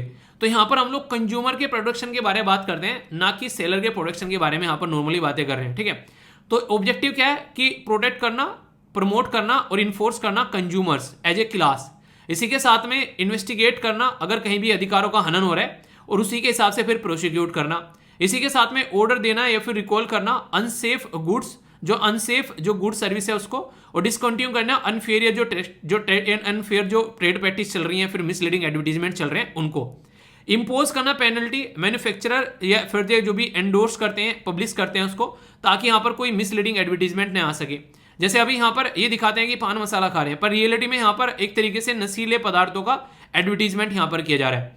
तो इन्हीं सब चीज़ों को ध्यान में रखते हुए आज के डेट में तो ऑनलाइन मीडियम पर भी काफ़ी सारी चीज़ें आप लोगों को देखने को मिल जाती हैं, तो उन सबको कंट्रोल करना है और एक सही डायरेक्शन में चीज़ों को लेकर चलना है। इसके चलते हमारी कंट्री में कंज्यूमर प्रोटेक्शन एक्ट था 1986 का, पर लेकिन बाबा आदम के जमाने का हो गया था, तो इसलिए नया लेकर आए जिसमें कई सारी चीज़ें चेंज कर दी गई। यहाँ पर नो सेपरेट रेगुलेटर कोई नहीं था, यहाँ पर सेंट्रल कंज्यूमर प्रोटेक्शन अथॉरिटी बनाया गया चीज़ों को टैकल करने के लिए। यहाँ पर कंप्लेंट जो है वो फाइल की जाती थी कंज्यूमर कोर्ट के अंदर, वेयर सेलर, यानी कि एक तरीके से और सेलर जो था, जो यहाँ पर जो चीज़ें बेचता है यहाँ पर ये, ठीक है, ऑफिस इज लोकेटेड, ठीक है। तो यहाँ पर यानी कि एक तरीके सेलर को एक फायदा पहुंचता था। यहाँ पर complaint can be filed in the consumer court where the complaint जो रिजाइड और द जो एक तरीके से जो यहाँ पर एक तरीके से जो रिजाइड या फिर वर्क जहाँ पर है वहाँ पर देखने को मिलेगा। यहाँ पर सेलर की साइड से ज़्यादा फायदा था, पर लेकिन यहाँ पर कंज्यूमर साइड पे ज़्यादा हो गया। कोई प्रोविजन ही नहीं है कि वो सिविल कोर्ट को ऑब्जर्व एक तरीके से अप्रोच कर सके, ठीक है। और यहाँ पर लेकिन यहाँ पर ये सारे प्रोविजन रखे गए, एक तरीके से आप लोग समझ सकते हैं। Consumer can seek the compensation for the harm cause by the जो प्रोडक्ट या फिर जो सर्विस वो यूज कर रहा है। कोई मोबाइल लेकर आया, मोबाइल फट गया, ठीक है, तो यहाँ पर नुकसान हो गया, तो इस तरीके से आप लोग समझ सकते हैं। तो प्रोडक्ट की लायबिलिटी पर भी कंज्यूमर कोर्ट का रेगुलेटर के बारे में बात की जा रही है, ऐसा आप लोग समझ सकते हैं। पहले यहाँ पर जो बेसिकली बात की जाती थी कि डिस्ट्रिक्ट लेवल पर देखा जाएगा 20 लाख तक का केस, स्टेट लेवल पर देखेगा 20 लाख से 1 करोड़ तक का, और नेशनल लेवल पर देखेगा 1 करोड़ से ऊपर तक का केस। अभी क्या किया है, डिस्ट्रिक्ट देखेगा 1 करोड़ का, स्टेट देखेगा 1 करोड़ से 10 करोड़ का, और नेशनल देखेगा 10 करोड़ से ऊपर का। तो ये जुडिक्शनरी नेचर आप लोगों को देखने को मिलेगा। ई कॉमर ऑल रूल डायरेक्ट किए गए यहाँ पर कैसे, जैसे कि अमेजन हो गया, फ्लिपकार्ट हो गया, यहाँ पर इसके बारे में कुछ था ही नहीं, क्योंकि उस टाइम पर कोई ऐसी चीजें ऑनलाइन खरीदता बेचता था ही नहीं, ठीक है। इसी के साथ में यहाँ पर बात की जा रही है मीडिएशन के बारे में। इसमें कोई प्रोविजन नहीं था, पर यहाँ पर रेफर किया जा रहा है कि आप लोग इसका भी इस्तेमाल कर सकते हैं कि कोर्ट में जाना हर बात का सोल्यूशन नहीं होता है, आपस में मिलकर भी आप लोग चीज़ों का सोल्यूशन निकाल सकते हैं। तो मीडिएशन भी एक अच्छा तरीका आप लोग यहाँ पर बोल सकते हैं। तो ये काफी इंपॉर्टेंट है, जो कि आप लोग यहां पर समझ सकते हैं। कल को लिखने के लिए कुछ क्वेश्चन भी अगर आप लोगों को आ जाए तो मुझे नहीं लगता कि आप लोगों को इसको लेकर कोई कंफ्यूजन होना चाहिए। ठीक है, आगे बात करते हैं कि गवर्नमेंट के इनिशिएटिव है कंज्यूमर प्रोटेक्शन को लेकर, जैसे कंज्यूमर वेलफेयर फंड बनाया जाता है, सेंट्रल कंज्यूमर प्रोटेक्शन काउंसिल आप लोगों को देखने को मिलेगी, कंज्यूमर प्रोटेक्शन रूल 2021 नजर आएगा, consumer protection e commerce service rule देखने को मिलेगा 2020। इसी के साथ में नेशनल कंज्यूमर डे। अब क्वेश्चन यहां पर यह कि नेशनल कंज्यूमर डे जो है वो किस दिन सेलिब्रेट किया जाता है। ठीक है, आप लोगों को बताना है, देखता हूं कौन कौन बताता है। वैसे इस स्लाइड पर लिखा हुआ था वो, ठीक है। चलिए, आप लोगों को आंसर देना है, फीडबैक जरूर दिया करो यार, जैसा भी आप लोगों को लगता है, लेक्चर या फिर जो भी आप लोगों को लगता है, आप लोगों को बेसिकली आर्टिकल से रिलेटेड फीडबैक दे सकते हैं आप लोग कि सर ये चीज अच्छी नहीं समझ में आई, ठीक है, या फिर ये चीज बहुत अच्छे से समझ में आ गई, तो आप लोग चीजों को अप्रिशिएट भी कर सकते हैं। ठीक है, और इसी के साथ में कहीं पर कोई डाउट होता है तो पूछ जरूर लिया करो, अपना ही घर है, अपनी ही चीजें हैं, ऐसा है बाहर नहीं बैठे हो गई। ठीक है, तो घर वालों से चीजें पूछने में कैसी शर्म, उन्हें कहते हैं जिसने करी शर्म उसके फुट्टे कराम, तो ऐसी हरकतें नहीं करनी है, अच्छे से पढ़ाई करनी है। ठीक है, तो ये था पूरा टॉपिक, कोई भी डाउट हो तो बचाएगा जरूर, और जैसे चीजों को एंजॉय करते रहिए, और एक जागरूक कंज्यूमर बनना है आप लोगों को, जागरूक उपभोक्ता बनना है, ताकि कुछ भी गलत होता है तो आप लोगों को उसको सहन नहीं करना है, उसके खिलाफ आवाज उठानी है, तभी आप लोगों को सोल्यूशन मिलेगा उसका, और एक तरीके से लोगों को भी गाइडेंस मिलेगा कि हाँ ऐसा कुछ करने से ऐसे रिजल्ट भी आ जाते हैं। ठीक है, तो ये है बेसिकली बातें, आई होप कि आप लोग इसके साथ में कनेक्ट कर पा रहे होंगे। तो ये था पूरा कंप्लीट आर्टिकल, तो ये पूरा डिटेल में एक एक पॉइंट मैंने आप लोगों को यहाँ पर बता दिए। ठीक है, अब आप लोगों को कोई कंफ्यूजन नहीं होना चाहिए। क्वेश्चन मैं आप लोगों से डिस्कस करूंगा, ये वो क्वेश्चन है हालांकि जो मैं आप लोगों से पहले भी डिस्कस कर चुका हूं, पर लेकिन रिवीजन करने में कोई दिक्कत नहीं है जब आप लोगों का टॉपिक जो है वो कंप्लीट हो रहा हो। अब मैं आप लोगों से ये टॉपिक जो है चारों डायमेंशन से यहाँ पर कवर कर चुका हूं, तो इसलिए आप लोग यहाँ पर इनके आंसर भी दे पाएंगे। 2012 में यूपीएससी ने क्वेश्चन पूछा, कंज्यूमर को एम्पावर किया जाता है एक तरीके से, जब भी यहाँ पर उनके पास में कोई फूड सैंपल जाता है तो उसको टेस्ट करा सकते हैं, तो बिल्कुल सही बात है। दूसरा बोला गया कंज्यूमर अगर कोर्ट में आप लोग जाते हैं फोरम में, तो आप लोगों को कोई भी पैसा देने की जरूरत नहीं है, ये बिल्कुल नहीं है, थोड़ा बहुत पैसा तो लगेगा ही, फ्री में बिल्कुल प्रोवाइड नहीं कराया जाता है, क्योंकि वहां पर उनका भी खर्चा होता है, वहां पर पूरा अपना कोर्ट टाइप में पूरी सिचुएशन चलती है वहां पर, तो उनके लिए कुछ तो रिवेन्यू यहाँ से निकल कर आएगा, और फ्री में जाएगा तो वहां पर जनता का ऐसा दरबार लगा रहेगा, फालतू की चीजें बहुत ज्यादा होंगी, और जो इंपॉर्टेंट केसेस होंगे वो पीछे छूट जाएंगे, ऐसा आप लोग बोल सकते हैं। तो मिनिमम कॉस्ट जो है वो जरूरी है अगर एक सिस्टमेटिक वे में चीजों को लेकर चलना है। इन केस ऑफ डेथ, अगर एक की इंसान की डेथ हो जाती है तो यहाँ पर उस इंसान के बच्चे भी उसको लेकर आगे चल सकते हैं, या फिर उसका कोई एक तरीके से जो उसका लीगल हायर है तो वो लेकर उसको आगे चल सकता है। तो ये बिल्कुल सही है, ऐसा नहीं कि इंसान मर गया तो केस मर गया, ऐसा बिल्कुल नहीं है, उसको आगे लेकर चला जा सकता है। तो सेकंड स्टेटमेंट जैसे आप लोगों को पता चला गलत है, तो ये स्टेटमेंट यहाँ पर चली गई और ये चली गई, तो आंसर आप लोगों के सामने यहाँ पर सी निकल कर आ गया। तो ऐसे आप लोग समझ सकते हैं। एक और क्वेश्चन है यहाँ पर, बोला गया है which of the following right have been defined in the consumer protection act 2019। तो इसमें आप लोग यहाँ पर देख सकते हैं, बोला गया है कि right to safety, right to choose और राइट टू हर्ट। तो ये आप लोग को सुरक्षा का अधिकार, चुनने का अधिकार और सुनने का अधिकार, आप लोग की बात सुने बिना ऐसा नहीं कि जजमेंट दे देंगे। ठीक है, तो ये यहाँ पर कंज्यूमर प्रोटेक्शन एक्ट 2019 में इन सब चीजों को कवर किया गया है। तो कौन सी स्टेटमेंट करेक्ट है? ए में बोला गया 1 and 2, बी में बोला गया 2 and 3, सी में बोला गया 1 and 3 एंड डी में बोला गया ऑल ऑफ द अबव। तो सही आंसर क्या है यहाँ पर? सही आंसर आप लोगों को यहाँ पर डी देखने को मिलेगा। तो मतलब क्या हो गया यहाँ पर? मतलब यहाँ हो गया कि सेक्शन जो 9 है कंज्यूमर प्रोटेक्शन एक्ट 2019 का, उसमें ये टोटल बातें आप लोगों को यहाँ पर देखने को मिलती हैं। तो ये जो टोटल बातें जो आप लोगों के सामने यहाँ पर निकल कर आ रही है 6, तो इन 6 में से कोई सा भी पॉइंट देकर आप लोगों से एग्जाम में पूछा जा सकता है कि बताइए कंज्यूमर के जो 6 अधिकार हैं उसमें से कौन सा अधिकार यहाँ पर कवर किया गया है। तो आप लोगों से डायरेक्ट क्वेश्चन बन गया, तो आंसर यहाँ पर डी हो गया। तो इस तरीके से यार आप लोगों से डायरेक्ट क्वेश्चन पूछे जाते हैं, तो कोई भी डाउट, कोई भी कंफ्यूजन माइंड में नहीं होना चाहिए, अगर होगा तो फिर दिक्कत होगी। तो इसको कवर कर आप लोगों को आगे बढ़ना है, ठीक है। ये एक ऐसा आर्टिकल है जो एडिटोरियल के ऊपर भी दे रखा है और टेक्स्ट एंड कॉन्टेक्स्ट के ऊपर भी आज ही के जो न्यूज़पेपर में दे रखा है। बात क्या की जा रही है? बात की जा रही है यहाँ पर एक पर्टिकुलर माओइस्ट अटैक हुआ था 2017 में। माओइस्ट जो है आप लोगों को पता है हमारी कंट्री में वो गवर्नमेंट के साथ में अपने आप को अलाइन नहीं मानते। उनको ये लगता है कि गवर्नमेंट जो है उनके खिलाफ में काम करती है। उनकी ज़मीन जो है उस पर्टिकुलर एरिया में जहाँ पर माओइस्ट कम्युनिटी पाई जाती है, नॉर्मली अगर बात करें आप लोग को ईस्टर्न घाट वाले एरिया में काफ़ी लार्ज स्केल पर, जैसे वेस्ट बंगाल हो गया, बिहार हो गया, उड़ीसा हो गया, ये छत्तीसगढ़ वाला एरिया, यहाँ पर आप लोगों को काफ़ी ज़्यादा माओइस्ट कम्युनिटी देखने को मिलती है। तो उनको ये लगता है कि गवर्नमेंट जो है वो हमसे अलग रहती है, ठीक है, एक तरीके से हमारे जो एक तरीके से अपोजिट में रहती है। जैसे कि कई सारे कानून गवर्नमेंट के द्वारा लाए जाते हैं, उनको ये लगता है कि हमारे खिलाफ वो कानून लाए गए। तो इसके चलते गवर्नमेंट के बीच में और इनके बीच में रस्साकसी चलती रहती है। और कई बार हमारी कंट्री में जो सीआरपीएफ के जो जवान हैं या फिर जो भी हमारी सिक्योरिटी फोर्स है उनकी इनकी इस पर्टिकुलर जो झड़प में कई बार जान भी जाती है। क्यों? क्योंकि माओइस्ट अटैक यहाँ पर किए जाते हैं। तो इसके चलते यहाँ पर क्या हुआ था, 2017 में जब ये एक माओइस्ट अटैक हुआ तो यहाँ पर 121 ट्राइबल कम्युनिटी के जो लोग हैं, ठीक है, तो उनको पकड़ लिया गया था कि इनके द्वारा जो माओइस्ट हैं उनकी हेल्प की गई है, तो उनको पकड़कर जेल में डाल दिया गया। 2017 की बात कर रहा हूँ मैं आप लोगों से, अभी हम लोग बैठे हुए हैं 2022 में। तो 5 साल तक यहाँ पर उनको जो बेसिकली पकड़ा गया था, तो 5 साल तक उनको वहाँ पर जेल के अंदर में रखा गया। और अभी यहाँ पर जो जजमेंट है उस जजमेंट में ये बोला गया है कि उनको गलत तरीके से पकड़ा गया, उसमें कोई भी ऐसा जो पर्टिकुलर जो एक तरीके से सबूत सामने निकल कर नहीं आ रहा है जिसमें ये माना जा सके कि इनके द्वारा उस टाइम पर जो माओइस्ट की हेल्प की गई थी जो ट्राइबल कम्युनिटी के लोग हैं। ठीक है, होता क्या है, नॉर्मली ये मानता है, जैसे आप लोगों ने मूवीज में देखा होगा कि ट्राइबल कम्युनिटी के जो लोग हैं, लोकल जो लोग हैं, वो अक्सर हेल्प कर दिया करते हैं माओइस्ट लोगों की। आप लोगों ने मूवी देखी हुई, कई बार आप लोगों ने इसके बारे में सुना भी होगा। ठीक है, मूवी का नाम याद नहीं आ रहा, वो नहीं एक पर्टिकुलर मूवी आई थी जिसमें अभय देओल था और अर्जुन रामपाल, महंगाई की महामारी ने हमारा भट्टा बैठा दिया, चले हटाने गरीबी गरीबियों को हटा दिया। तो वो वाला कौन सी मूवी है एग्जैक्टली मुझे नाम रिकॉल नहीं कर पा रहा हूँ मैं, तो उसके बारे में बताइएगा कौन सी मूवी है। तो वो पर्टिकुलर मूवी में आप लोग देखिएगा, वहाँ पर वही दिखाने की कोशिश की गई है।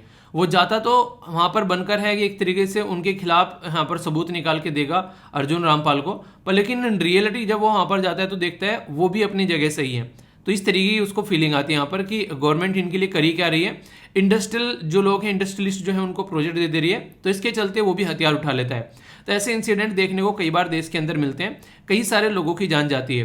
तो जो भी नक्सल या माओइस्ट अटैक यहाँ पर देखने को मिलता है, उसमें जब यहाँ पर देखा गया कि कई सारी तरीके जो चीज़ें निकल कर आती हैं यहाँ पर, तो अभी यहाँ पर जो ट्राइबल कम्युनिटी के जो लोग थे उनको फ्री छोड़ दिया गया और उनके ऊपर लगाया गया था यूएपीए मतलब यानी कि अनलॉफुल एक्टिविटी जो प्रिवेंशन एक्ट है, ये लगाया गया था। तो यहाँ पर इसके चलते उनको जेल में डाला गया था और उनको बेल भी नहीं मिल पा रही थी। तो अभी यहाँ पर इनको रिहा कर दिया गया। तो ये जो जजमेंट निकल कर आया, ये बोला जा रहा है कि सही है। ये होता क्या है, कई बार आप लोगों ने देखा होगा कोई इंसिडेंट हो गया किसी लोकल एरिया में, तो पुलिस क्या करती है, कई सारे लोगों को उठा के ले जाती है। तो यहाँ पर ये बोला गया कि वो स्केप गोट का काम करते हैं, यानी कि अपनी जान बचाने के लिए उनके ऊपर चीजें मंड देते हैं। तो उसके चलते यहाँ पर ये सिचुएशन देखने को मिली। ठीक है, तो ये पूरा जजमेंट था जिसमें अभी यहाँ पर उनको रिहा कर दिया गया और बोला गया ये बिल्कुल सही जजमेंट है। एक तरीके से ऐसा नहीं कि तुम्हारी गलती से बचने के लिए किसी और के ऊपर आरोप लाके छोड़ दो, अच्छा इनकी वजह से चीजें हुई हैं, तो वो बिल्कुल गलत तरीका है। ठीक है, तो ये था पूरा आर्टिकल जो कि एडिटोरियल के अंदर भी है और टेक्स्ट एंड कॉन्टेक्स्ट के अंदर भी आप लोगों को देखने को मिलेगा। एक ऐसा आर्टिकल जो कई दिनों से न्यूज में, एक बच्चा कह रहा है सर आपने इसको कवर क्यों नहीं किया। देखिए यार, मुझे पता था ये थोड़ा सा आगे चलकर एडिटोरियल वगैरह पर भी आएगा या फिर टेक्स्ट एंड कॉन्टेक्स्ट वगैरह पर भी आएगा, तो मैं इसका वेट कर रहा था। मैंने कहा वैसे ही डे बाय डे की न्यूज़ कवर करने से ज़्यादा बेटर है कि जिस दिन आएगा वहाँ पर इसको अच्छे से हम लोग कवर कर लेंगे। और ऐसा भी नहीं कि मैंने कवर नहीं किया था, एक ओवरव्यू मैंने आप लोगों को दिया ही था इसके बारे में। तो अभी यहाँ पर चल क्या रहा है, बात की जा रही है नेशनल एम्बलम के बारे में। नेशनल एम्बलम जो है वो यहाँ पर अभी जब लगाया गया पार्लियामेंट की बिल्डिंग के पास में, तो कई सारे लोगों के द्वारा कई सारी बातें बोली गई यहाँ पर। और जो सबसे इंपॉर्टेंट बात यहाँ पर थी वो ये थी कि जो इसका लुक है नेशनल एम्बलम का, उसमें जो यहाँ पर ये शेर दिखाए गए यहाँ पर, ये काफ़ी ज़्यादा खतरनाक दिखाए गए हैं। यानी कि ऐसा लग रहा है कि ये अभी यहाँ पर जो है एक तरीके से एग्रेसिव वे में अभी अटैक करेंगे। तो टोटल मिलाकर 4 शेर आप लोगों को देखने को मिलते हैं, पर एक टाइम पर यहाँ पर 3 ही शेर दिखते हैं। आप लोगों को एक इंपॉर्टेंट बात बताऊँ, अभी जब ये पूरी पार्लियामेंट की बिल्डिंग बनाई जा रही है, आप लोग इस चीज़ को फील करके देखो कि आगे आने वाले टाइम में जब यहाँ पर जो आने वाली जनरेशन जो है वो हिस्ट्री पढ़ा करेगी, तो वो आप लोग देखिएगा उस टाइम पर वो पढ़ेंगे कि एक तरीके से नेशनल एम्बलम जो है वो पार्लियामेंट में किस ईयर में लगाया गया था, यानी कि वो लगाया गया 2022 में। तो ये आप लोग आगे चलकर हिस्ट्री में पढ़ा करोगे, यानी कि आप लोग एक तरीके से अपनी कंट्री में एक ऐसे टाइम का पार्ट हो आज की डेट में कि अच्छा उस टाइम पे तो यार हम भी जिंदा थे, उस टाइम पर ये सारी बिल्डिंग बनाई गई थी। ठीक है, जब बच्चे आगे पढ़ा करेंगे तो आप लोग देख सकते हैं ये आप लोगों के सामने यहाँ पर एक तरीके से हमारी हिस्ट्री क्रिएट हो रही है, आप लोग ऐसा बोल सकते हैं। तो ये एक बहुत ऐसा नहीं है कि बहुत ही एक सिंपल सा काम है, आप लोग बोल सकते हैं। किसी ने आज की डेट में ऐसे हैं कि जिन्होंने एपीजे अब्दुल कलाम सर को बेसिकली देखा हो पास से, अगर देखे तो कम से कम ये बोला जाएगा कि उस टाइम पर एपीजे अब्दुल कलाम सर हुआ करते थे। ठीक है, या फिर महात्मा गांधी जी के टाइम पर जो भी लोग हुआ करते थे। तो ये एक ऐसा काल है जिसको आप लोग फील कर सकते हैं कि हाँ हम लोग हिस्ट्री का पार्ट बन रहे हैं, ये हमारे ड्यूरेशन में हो रहा है। और बहुत ही अच्छे टाइम पर आप लोग एक तरीके से यहाँ पर है कि हमारे ड्यूरेशन में पार्लियामेंट बनी थी नई वाली, तो वो वाली चीज़ें आप लोग समझ सकते हैं। ठीक है, तो इनडायरेक्ट वे में देखो तो हिस्ट्री क्रिएट हो रही है यहाँ पर। फर्स्ट लुक जो था यहाँ पर नेशनल एम्बलम का, तो उसको देखकर काफ़ी ज़्यादा बातें बोली गई यहाँ पर, कई सारे लोगों के द्वारा यहाँ पर बातें की गई कि ये सही नहीं है। जिस तरीके से ओरिजिनल था वहाँ पर बड़ा ही सिंप्लिसिटी दिखाई गई थी, पर लेकिन यहाँ पर ऐसी सिंप्लिसिटी आप लोगों को देखने को नहीं मिलेगी। ठीक है, एक इंपॉर्टेंट बात यहाँ पर यह है कि जो सारनाथ का जो यहाँ पर बेसिकली आप लोगों को पता है, जो यहाँ पर पर्टिकुलर एम्बलम लिया गया है, ये सारनाथ लोयन जो की कैपिटल थी मौर्यन एम्परर, जो खासकर अशोक जी की, तो वहां से इसको निकाल कर लाया गया है। तो हमारी हिस्ट्री का भी पार्ट है यहाँ पर ये। ठीक है, तो इनको बोला गया कि टू एग्रेसिव है यहाँ पर ये, जिस तरीके से दिख रहे हैं, जो कि जो विस्ता प्रोजेक्ट यानी कि पार्लियामेंट का जो सेंट्रल विस्ता प्रोजेक्ट है उसके ऊपर यहाँ पर इसको लगाया गया है। तो उसके चलते यहाँ पर कई बार क्रिटिसिज्म देखने को मिल रहा है कि उस टाइम पर जो चीजें थी वो बड़ी सिंपल थी, अभी यहाँ पर काफी एग्रेशन के तरीके से चीजों को दिखाने की कोशिश की जा रही है। तो ये आप लोग यहाँ पर देख सकते हैं, जीएस पेपर 1 के साथ में भी इसको कनेक्ट कर सकते हैं। 6.5 मीटर लंबा जो एक राष्ट्रीय प्रतीक यहाँ पर अनावरण किया गया, 950 किलोग्राम का आप लोगों को यहाँ पर ये देखने को मिलेगा। ठीक है, और जो इसका सपोर्ट प्रोवाइड कराने का जो स्टील का नीचे स्ट्रक्चर है वो भी लगभग आप लोगों को यहाँ पर 6500 किलोग्राम का देखने को मिलेगा। तो स्टेट एम्बलम के बारे में जो भी यहाँ पर बेसिक इन्फॉर्मेशन है वो आप लोगों के लिए यहाँ पर प्रोवाइड करा दी गई है। तो इसको आप लोग देखते हैं, तो टेंशन लेने की जरूरत नहीं है, सारी चीजें आप लोगों की हो जाती है। तो ये ऐसी फैक्चुअल इन्फॉर्मेशन है जहां से क्वेश्चन पूछ ले आते हैं। ठीक है, तो अभी जो यहाँ पर जो स्टेट एम्बलम ऑफ इंडिया है, तो आप लोग देखते हैं यहाँ पर ये अभी अनवील किया गया, तो कहाँ से लिया गया वो भी लिख दिया गया है। इसमें आप लोगों को 4 आज की डेट में टोटल मिलाकर 4 लोयन देखने को मिलते हैं। इसी के साथ में यहाँ पर चक्र देखने को मिलता है, धर्म एक तरीके से धर्म चक्र बोलते हैं नॉर्मली देखा जाए। अलग अलग साइड में आप लोगों को यहाँ पर और भी जानवर देखने को मिलते हैं। ठीक है, जिसके बारे में मैंने आप लोगों से बात की थी। चलिए आप लोगों से पूछता हूं, जैसे कि घोड़ा बोलते हैं इस साइड में, हाथी उस साइड में है, तो ये जो अलग से जो एनिमल है ये कौन कौन सी डायरेक्शन में है ये आप लोगों को बताना है। इसको यहाँ पर अडॉप्ट किया गया था 26 जनवरी 1950 में, ये आप लोग याद रखिएगा। ठीक है, तो इसी के साथ में यहाँ पर सत्य जो बात की जा रही है, जो मोटो सत्यमेव जयते, तो ये एक ट्रूथ अलोन ट्रम्प। ठीक है, तो ये रिटर्न है यहाँ पर देवनागरी स्क्रिप्ट में। आप लोगों को पता है कहाँ से लिया गया ये, इसके बारे में चलिए, ये कुछ ऐसी चीजें जो मैं आप लोग को अभी पढ़ाई है रिसेंटली, इसके बारे में चलिए आप लोग बताइए, फिर कल इसके बारे में आप लोगों को पता चल जाएगा जब आंसर मिलेंगे तो। ठीक है, तो इसको आप लोग देखेगा, कोई भी डाउट माइंड में आप लोगों को इसको लेकर नहीं होना चाहिए। बाकी अब कुछ पोर्शन जो है वो न्यूज एनालिसिस का हम लोग देखेंगे, जो कि काफी इंपॉर्टेंट रहता है। कई सारी बातें आप लोगों को यहाँ पर जानने को मिलने वाली है, जिसके चलते आप लोगों से कई बार क्वेश्चन भी बन जाते हैं।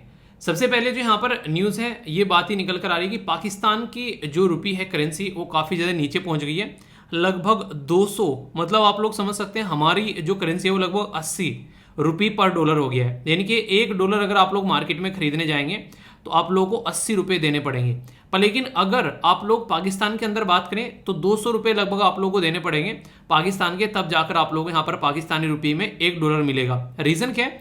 रीजन है IMF जो है यहाँ पर लग नहीं रहा है कि इसको जल्दी अभी सपोर्ट प्रोवाइड कराने वाला है। तो इसके चलते जो भी लोग हैं वो अपना अपना पैसा निकाल कर भागते हैं, ताकि कल को चलकर कोई दिक्कत न होने लगे, तो उसको एक तरीके से अपनी जान बचाकर निकल लो। तो वो वाली कंडीशन है यहाँ पर। वो नहीं कहते एक तरीके से जब इंसान डूब रहा होता है तो अच्छे अच्छे लोग जो है वो छोड़कर भाग जाते हैं। और अभी पाकिस्तान की तो खस्ता हालत हो रखी है, क्योंकि उसका तो सबसे बड़ा मुद्दा तो ये है कि यूएसए और चाइना के बीच में बैलेंस कैसे बनाना है। एक साइड में यूएसए, दूसरी साइड में चाइना है, तो यहाँ पर सोच रहा है कि दोनों को साथ में लेकर कैसे चले। जरा सी देर में यूएसए गुस्सा हो जाता है, और चाइना तो आप लोगों को पता ही है कि कैसे इसे उठाकर मारेगा अगर ये जरा सी बदतमीजी काटेगा। एक साइड में तुर्की है, वो बोलता है कि मैं अरब वर्ल्ड का रहनुमा हूँ, ठीक है, यानी कि मैं ही सरदार हूँ। एक साइड में पूरा अरब वर्ल्ड है, इनके बीच में भी पाकिस्तान को कई बार समझ में नहीं आता है कहाँ पर जाना है। देखिए होता क्या अक्सर, अगर मैं आप लोगों को यहाँ पर एक इंपॉर्टेंट बात बताऊँ, अगर आप लोग लाइफ में डिसीजन लेना नहीं जानते हैं, आप लोग ढुलमुल रवैया के इंसान हैं, आप लोगों को ये नहीं पता है कि यहाँ पर क्या बोलना है क्या कहना है, तो उस टाइम पर कोई और बोल के चला जाता है और फिर आप लोगों को उसकी बात माननी पड़ती है।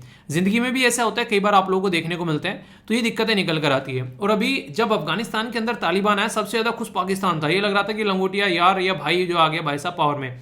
पर लेकिन वहां पर भी बहुत डिवाइडेड आप लोगों को देखने को मिलेंगे, कहीं पाश्तून, कहीं बलूच और कहीं सिंध आप लोगों को मूवमेंट चलते हुए नजर आते हैं, जिसकी वजह से काफी सारी फॉल्ट लाइन भी आप लोगों को पाकिस्तान के आसपास वाले रीजन में, इवन पाकिस्तान में भी आप लोगों को देखने को मिलती है। एक वीडियो मैंने बनाई थी, आप लोगों को याद होगा, पाक ऑक्युपाइड एरिया के बारे में, किस किस को याद है? उस पर्टिकुलर वीडियो में मैंने आप लोगों को डिटेल में बताया था कि पाक ऑक्युपाइड वाले एरिया में आज के डेट में प्रोटेस्ट चल रहे हैं। तो ये कंडीशन आप लोग वहां पर समझ सकते हैं, ठीक है। तो ये सिचुएशन है यहाँ पर आज के डेट में, पाकिस्तान की खस्ता हालत हो रखी है बहुत बुरी तरीके से।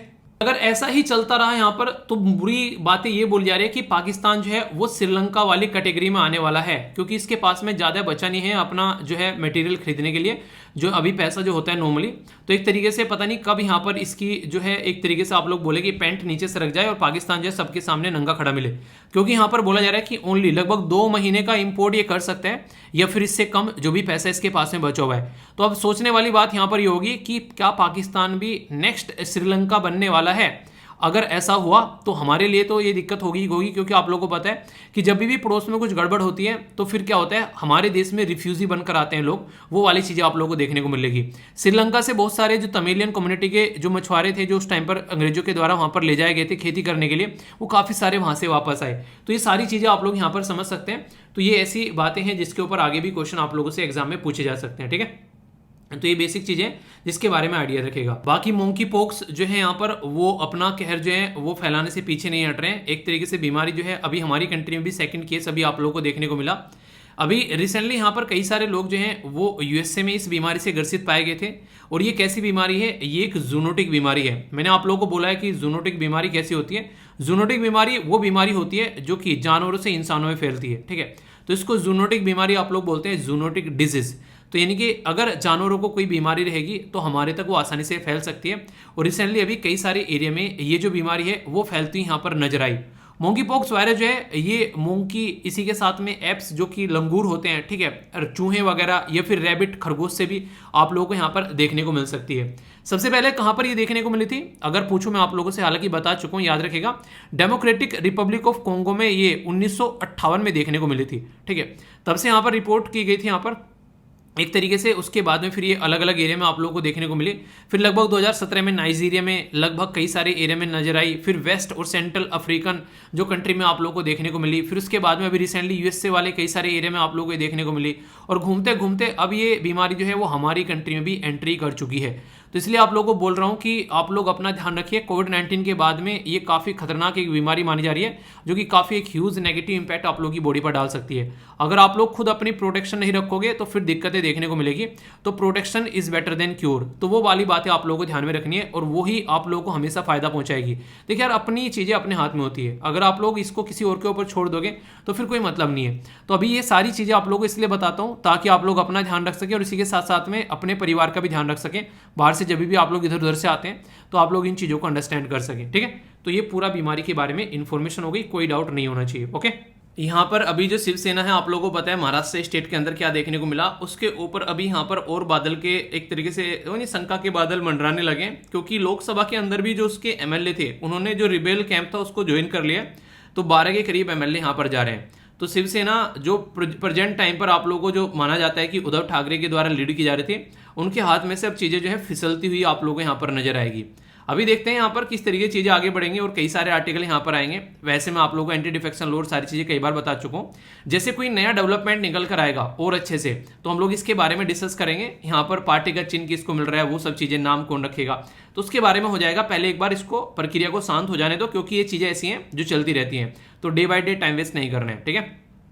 1.6 लाख इंडियन जो हैं उन्होंने अपनी सिटीजनशिप छोड़ी है लास्ट ईयर, यानी कि 1.5 लाख के करीब जो लोग हैं उन्होंने अपनी सिटीजनशिप यहाँ पर छोड़ी है, जिसमें से 78,000 इंडियन जो है वो यूएस सिटीजन ले चुके हैं। ये काफ़ी इंपॉर्टेंट है यहाँ पर, तो आप लोग समझ सकते हैं यहाँ पर। इसी के साथ में यहाँ पर 362 इंडियन जो है आज के डेट में वो चाइना के अंदर चाइनीज सिटीजनशिप भी ले रहे हैं लोग जाकर, ठीक है। कई सारे लोग ऐसे होंगे जो कि आज के डेट में कहीं ना कहीं जाकर रह रहे हैं, ठीक है।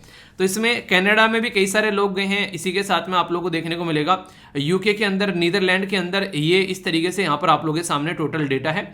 जहाँ पर इसमें यहाँ पर अगर बात करें तो कुछ आप लोगों को पाकिस्तान और नेपाल के अंदर भी यहाँ पर देखने को मिलेंगे जिनके द्वारा सिटीजनशिप एक्वायर की गई है, ठीक है। तो ये आप लोगों को पता है हमारी कंट्री में जब संविधान के अंदर आप लोग जाएंगे तो पार्ट सेकंड में आप लोगों को सिटीजनशिप देखने को मिलेगी, आर्टिकल 5 से लेकर आर्टिकल 11 तक का डिटेल में सिटीजनशिप के बारे में आप लोगों को पढ़ा रखा है। पॉलिटी के अंदर जाना, सिटीजनशिप बाय वीर सर्च करना, सारी बातें आप लोगों के सामने खुलकर आ जाएंगी, ठीक है। तो इसको थोड़ा सा रिवाइज कर लेना, काफी इंपॉर्टेंट टॉपिक बन जाएगा। आगे एडिटोरियल आता है तो और अच्छे से मैं आप लोगों के लिए कवर करूंगा यहाँ पर, ठीक है।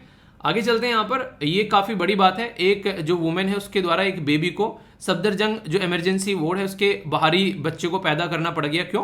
क्योंकि उसको अंदर जो है अलाउ नहीं किया गया। तो ऐसी सिचुएशन देखने को मिलती है। तो ये एथिकल इशू आप लोगों के सामने कई बार निकल कर आते हैं और आप लोगों ने देखा होगा ऐसे टॉपिक मैं अब कवर भी कर रहा हूँ कई सारे, तो ये काफी इंपॉर्टेंट रहते हैं, खासकर सोसाइटी के पॉइंट ऑफ व्यू से, इसी के साथ में एथिक्स के पॉइंट ऑफ व्यू से, एडमिनिस्ट्रेशन कैसे है, हमारे राइट क्या है, तो हर एक वे में आप लोगों से क्वेश्चन भी पूछे जा सकते हैं, तो हल्का सा आइडिया रखिएगा इसके बारे में, ठीक है। अभी यहां पर आगे चलते हैं तो बात करते हैं किसके बारे में, ये बात की जा रही है एक पर्टिकुलर स्कीम बुनियाद, याद रखिएगा दिल्ली गवर्नमेंट की स्कीम है बुनियाद, जिसमें यहां पर बच्चों को जिनका गैप रह जाता है कोविड-19 के टाइम पर एजुकेशन को लेकर, उसको सपोर्ट करने की बात की जा रही है। तो बुनियाद एक गैप को फिल करने के लिए दिल्ली गवर्नमेंट की स्कीम है एजुकेशन से रिलेटेड, तो ये याद रख सकते हैं।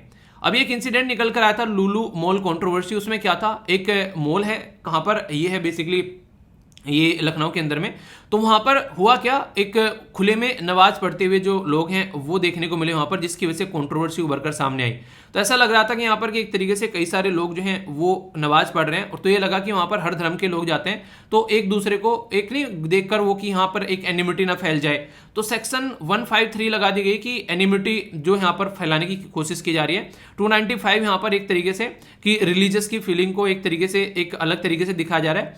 341 जो है वो रॉन्गफुल रिस्ट्रेन, इसी के साथ में 505 जो है ये यहाँ पर एक तरीके से पब्लिक को मिसचीफ करने की कोशिश की जा रही है, एक तरीके से कुछ ऐसी स्टेटमेंट निकल कर आ रही है, तो कई सारी बातें, तो उसको लेकर यहाँ पर ये बातें निकल कर आ रही है, ठीक है। तो याद रखिएगा, हालांकि हो सकता है इसके ऊपर आगे आर्टिकल आए अभी निकल कर, अभी आर्टिकल नहीं आ रहे। एमएसपी भी ऐसे ही, यहाँ पर एमएसपी के बारे में आगे बातें देखने को मिल सकती है, रेगुलर ये न्यूज में, तो डिटेल में डिस्कस कर लेंगे, डे बाय डे आर्टिकल आ रहे हैं, इनको इग्नोर कर सकते हैं। अभी पता है जीएसटी जो है बढ़ा दिया गया है, एग्रीकल्चर के जो फूड प्रोडक्ट है उनके ऊपर 5%, तो यहाँ पर उसी को लेकर पार्लियामेंट में प्रोटेस्ट भी हो रहा है। तो यहाँ पर फाइनेंस मिनिस्टर के द्वारा ये बोला गया कि मैंने अकेली ने नहीं बढ़ाया, यहाँ पर सबने राज्यों ने सपोर्ट किया तब जाकर ये बढ़ा है, ठीक है। तो ये भी एक न्यूज यहाँ पर निकल कर आ रही है, ठीक है, इसके बारे में याद रखते हैं। बाकी यहाँ पर यूके के अंदर अभी यहाँ पर टेम्परेचर काफी ज्यादा बढ़ रहा है, तो ये काफी बड़ी बात है, और भी कई एरिया के अंदर में पुतिन जो है वो मिल रहे हैं यहाँ पर किसके साथ में, जो ईरान के जो लीडर हैं उनके साथ में, और बोल रहे हैं कि गेहूं वगैरह को लेकर वो सब चीजें हैं अभी नॉर्मल किया जा रहा है, तो वही सब बातें हैं। बाकी ये काफी अच्छा लगा मुझे, अभी लग रहा है कि लगभग 100 साल बाद यहाँ पर एक तरीके से इंडिया जो है वो यूके पे रूल करेगा, क्योंकि हमारे मूल का इंसान जो है वो वहां पर रूल करने जा रहा है, ठीक है। और ये है आज का सुडोकू, जो कि आप लोग यहाँ पर फिल करिएगा, अच्छा लगता है जब आप लोग इस तरीके से फिल करते हैं, और टेलीग्राम पर भी इसको मैं प्रोवाइड करा दूंगा, ओके। आज के एसएलवी कमांडो जो है इनका नाम है नितिन सिंह, काफी शानदार तरीके से इनके द्वारा आंसर दिए गए, आप लोग यहाँ पर देख सकते हैं।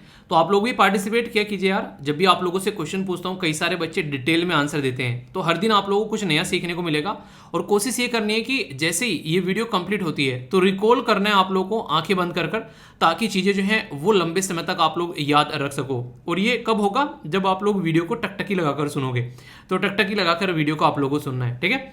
आज की 5 नए शब्द जो कि आप लोगों के डिक्शनरी में ऐड होने जा रहे हैं, और आप लोगों की डिक्शनरी को इंप्रूव करेंगे, और ये आप लोगों को इंग्लिश स्पीकिंग में भी आप लोगों की हेल्प करेंगे, आप लोगों को आंसर राइटिंग में भी हेल्प करेंगे, एस्से राइटिंग में हेल्प करेंगे, एंटोनिम्स सिनोनिम्स एनडीएस सीडीएस में आप लोग यूज करते हैं, तो वहां पर भी आप लोगों को हेल्प करेंगे, ठीक है।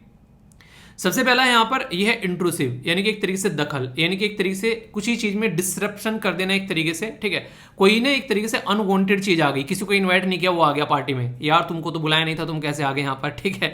तो ऐसे आप लोग बोल सकते हैं, तो ये इंट्रूसिव हो जाता है यहाँ पर, तो इसको जो शब्द को आप लोग याद रखिएगा, और सेंटेंस फॉर्म करना है इनके ऊपर, तभी आप लोग लंबे समय तक इनको याद भी रख पाओगे। नेक्स्ट बात की जा रही है कॉन्टूर, ये एक तरीके से कॉन्टूर बोल सकते हैं आप लोग यहाँ पर, एक तरीके की आकृति, कोई एक एरिया आप लोग बोल सकते हैं, स्पेसिफिक शेप आप लोग बोल सकते हैं, तो ये एक तरीके से आप लोग यहाँ पर बोल सकते हैं, ठीक है। तो ये एक पर्टिकुलर जो शब्द है ये कई बार पूछ ले जाते हैं। डिप्लॉयमेंट, जैसे कि डोकलाम वाले सेक्टर में यहाँ पर इंडिया और चाइना की जो आर्मी है वो आमने सामने आ गई थी, तो इंडिया ने भी अपनी आर्मी डिप्लॉय कर दी और चाइना ने भी अपनी आर्मी डिप्लॉय कर दी, और चाइना से जब से वहीं पर ही घूम रहा है, जब से यहाँ पर हटा भी नहीं है उस पर्टिकुलर एरिया से, तो इस तरीके से आप लोग समझ सकते हैं, ठीक है। इसी के साथ में डिसेंट होता है यहाँ पर मतभेद, किसी के जो भी विचार हैं उसके विचार से आप लोगों का सहमत नहीं होना। कई बार कई सारे जो बच्चे होते हैं वो एक दूसरे के विचार से सहमत नहीं होते हैं, और इवन कई बार मेरे विचार से भी सहमत नहीं होते हैं, ठीक है। तो ये कोई जरूरी नहीं है कि मेरे हर विचार से आप लोग सहमत हो सकता है आप लोगों का कोई और विचार हो और वो विचार काफी अच्छा हो, तो आप लोग अपना विचार कमेंट बॉक्स में लिख सकते हैं। अगर आप लोगों को लगता है किसी भी टॉपिक पर कि नहीं सर आपने यहाँ पर गलत बोल दिया, ये यहाँ पर सही नहीं है, ये यहाँ पर सही होना था, मैं भी कोई यार देखो कंप्यूटर तो हूँ नहीं कि मेरे अंदर सारी चीजें फीड हो रखी हैं और बटन दबाया में स्टार्ट हो गया, मैं भी एक इंसान हूँ, तो गलतियां मेरे से भी होती हैं, और मेरे से तो बहुत ही ज्यादा होती हैं। आप लोगों ने देखा होगा कई सारे शब्द भी जो हैं वो होता कुछ है दिमाग में, कई बार मुंह से कुछ और निकल जाता है, क्योंकि इतनी सारी चीजें कवर करनी होती है, तो बहुत सारी चीजें चलती रहती है दिमाग में, ठीक है। तो मैं तो बहुत सारी गलतियां करता हूँ, आप लोग बताते हो कई बार, मुझे तो ऐसा लगता है इतना तो मैं भी नहीं सिखाता हूँ यार आप लोगों को जितना आप लोग मुझे सिखाते हैं, ठीक है। ये रियलिटी है, मैं बहुत कुछ सीखता हूँ आप लोगों से कि किस तरीके से अपने आप को इंप्रूव करना है। तो वो प्रोसीजर चलता जा रहा है काफ़ी लंबे समय से, 6 साल हो गई सीखता जा रहा है। और मुझे लगता है कि इंसान एक ऐसा चीज़ है जो बुढ़ापे तक सीख सकता है यार। कभी भी इंसान की सीखने की जो उम्र है वो खत्म नहीं होती है। अभी आप लोगों के ऊपर डिपेंड है कि आप लोग कितने अच्छे से उसको एंजॉय करना चाहते हैं, ठीक है। तो मतभेद हो सकता है किसी के भी एक्सप्रेशन में, पर लेकिन इसका मतलब नहीं कि उसके साथ में आप लोगों की लड़ाई है। महात्मा गांधी जी के साथ में जवाहरलाल नेहरू जी का मतभेद था, जवाहरलाल नेहरू जी के साथ में, इसी के साथ में सरदार वल्लभ भाई पटेल जी का मतभेद था, गांधी जी के साथ में जो यहाँ पर कई सारे लोगों का और भी मतभेद था, पर लेकिन उनकी लड़ाई नहीं थी, टारगेट सबका था देश को आजाद कराना। तो मतभेद और एक तरीके से लड़ाई में डिफरेंस आप लोगों को यहाँ पर देखने को मिलेगा।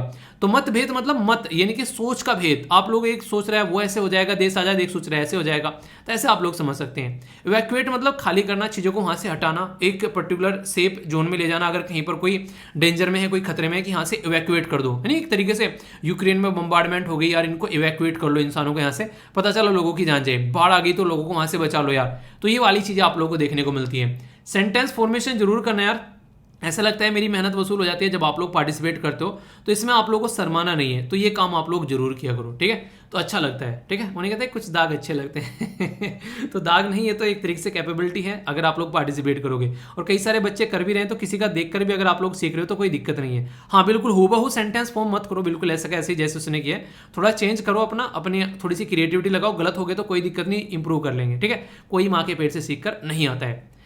बोला गया है hill forts of Rajasthan, 6 hill forts of Rajasthan के बारे में बात करें तो ये काफी लंबे एरिया में फैली हुई है, और यूनेस्को वर्ल्ड हेरिटेज साइट का भी दर्जा यहाँ पर दिया जा चुका है इनको, ठीक है। तो इसलिए क्वेश्चन आप लोगों से पूछा जाता है। अच्छा एक क्वेश्चन पूछूंगा, अरावली रेंज जो है वो कहाँ से कहाँ तक फैली हुई है, अगर आप लोगों से पूछे, ये 5th से लेके 18th सेंचुरी तक यहाँ पर चीजें आप लोगों को देखने को मिलेगी। जो राजपूत किंग्स हैं उनके द्वारा अलग अलग टाइम पे, चित्तौड़ फोर्ट हो गया, ठीक है, इसी के साथ में यहाँ पर कुंभलगढ़ हो गया, यहाँ पर आप लोगों को रणथंभौर देखने को मिलेगा। ये सारे अलग अलग फोर्ट हैं यहाँ पर, जो कि यहाँ पर एक तरीके से काफी इंपॉर्टेंट है, जिनको आप लोग समझ सकते हैं यहाँ पर, ठीक है। इसी के साथ में गागरोन हो गया, यहाँ पर अमर फोर्ट हो गया, यहाँ पर जैसलमेर फोर्ट हो गया।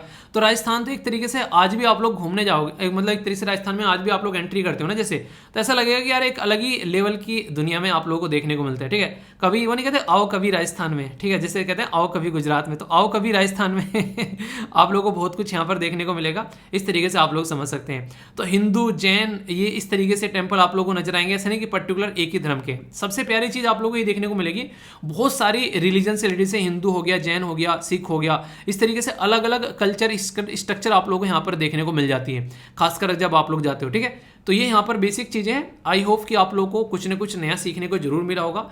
क्या आज की वीडियो से आप लोगों ने नया सीखा, कौन सी न्यूज़ आप लोगों को आज की सबसे बेहतरीन लगी, तो आप लोग ये जरूर बताइएगा।